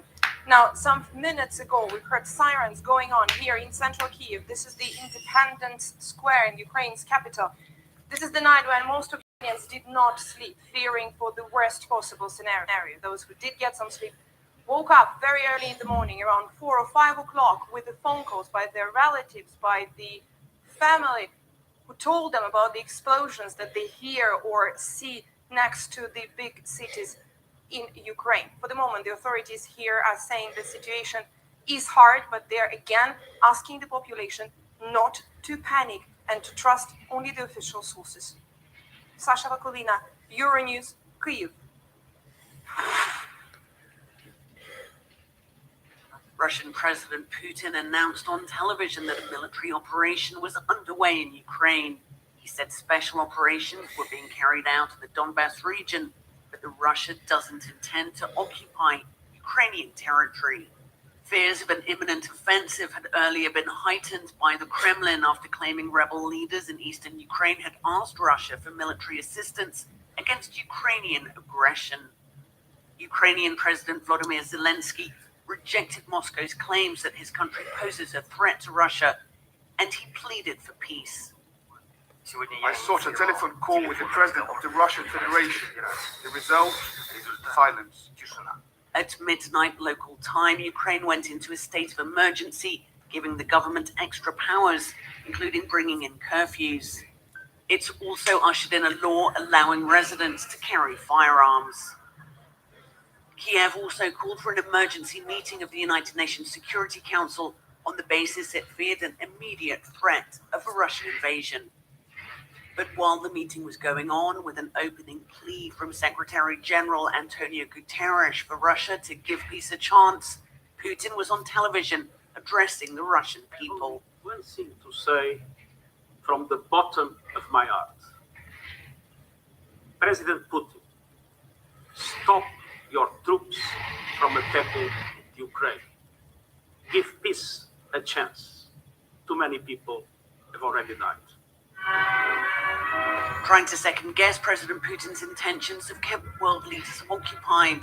The Russian president has kept to his message that he's open to dialogue, but that Russia's security is non-negotiable.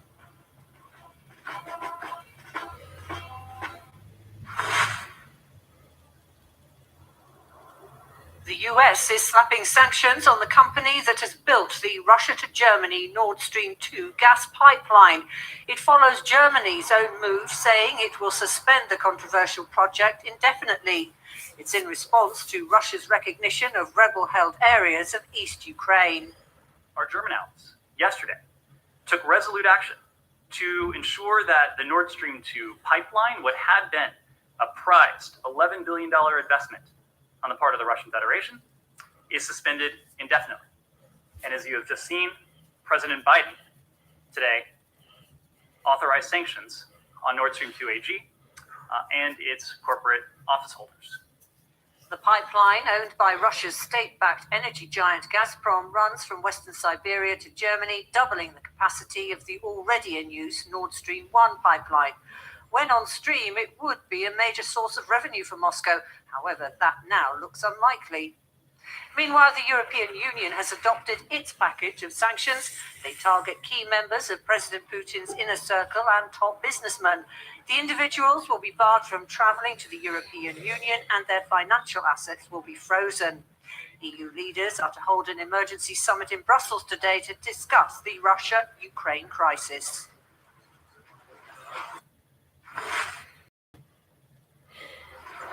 The European Union's top diplomats are preparing for an emergency summit in Brussels. This comes as Russian President Vladimir Putin deployed troops into the separatist regions of eastern Ukraine after 351 members of the Russian Duma voted to recognize the self-proclaimed republics. In a bid to prevent an all-out invasion, the bloc has announced a barrage of sanctions. The European Council President voiced his support for the penalties, tweeting Europe is united in its impactful response to Russia's illegal actions. On Tuesday, the EU's foreign ministers unanimously agreed to the first draft. While Putin's name is not on the blacklist, members of the parliament who voted in favour of recognition will be targeted, as well as the president's inner circle, including his defence minister Sergei Shoigu and Maria Zakharova, the director of the Foreign Ministry's Information and Press Department. While Europe has yet to finalise the details of these sanctions, Russia's government will have limited access to EU banks, capital, financial service markets and trade. As Moscow continues to amass troops on the Ukrainian border, the bloc wants to prevent the Kremlin from raising additional funds that could be used to bankroll their military campaign.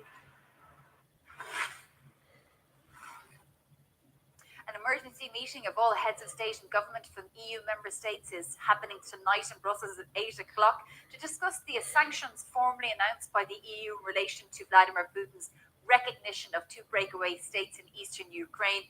The conversation will also be based on what happens next. And there is some concern over the delicate nature of the unity amongst EU countries. For example, some countries worried about the impact further sanctions will have on their economies, in particular Italy, for example, other countries wanting the next set of sanctions, if they need to happen, to be very strong and much deeper and hard-hitting. Countries like France, Poland, the Baltic countries, and others like Germany, Austria, looking for a more incremental approach. So the meeting will really discuss what's going to happen over the next few days and weeks.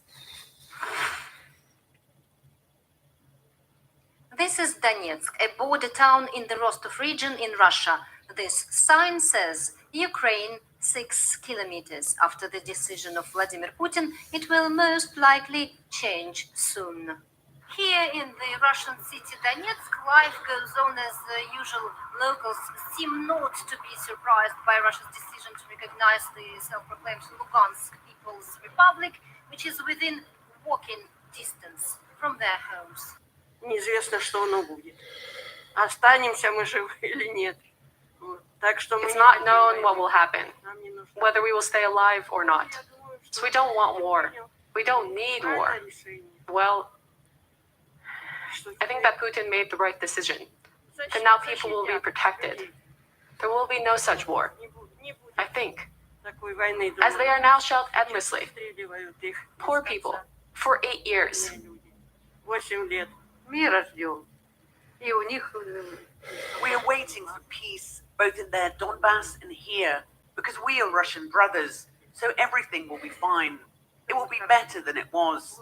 There will be stability, peace in families. Children will return home. Old people, children, everything will be fine. I'm in favor of the accession of DLR and LPR with both hands. It should have happened a long time ago.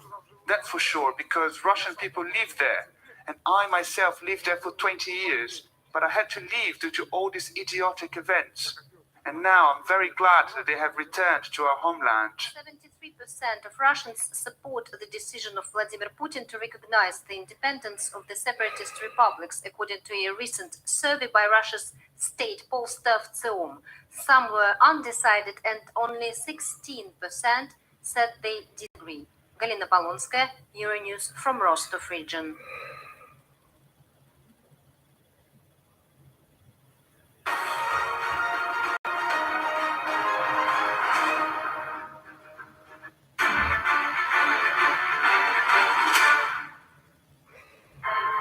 Let's bring you the latest now on this developing story here, of course, of Russia attacking Ukraine.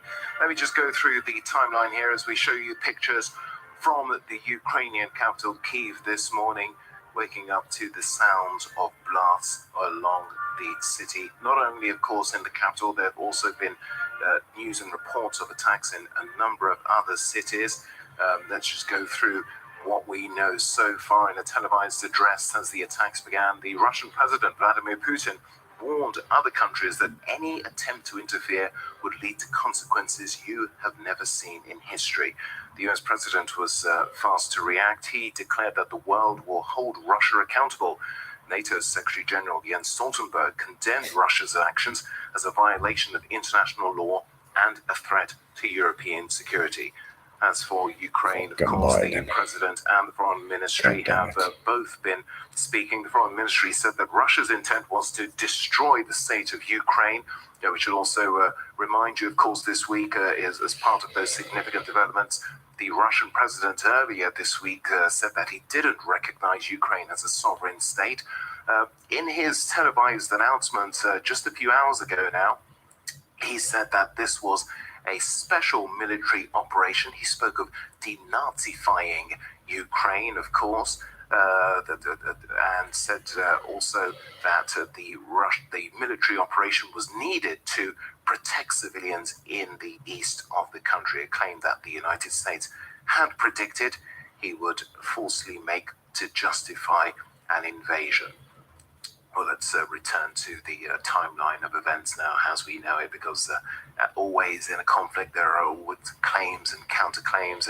Initially, it's always takes a few hours to establish the clear chain of facts. But what we do know is that President Volodymyr Zelensky has declared martial law. This comes a day after, last night, when Ukraine declared that state of emergency. When Volodymyr Zelensky spoke, he said that Russia had targeted Ukraine's military infrastructure.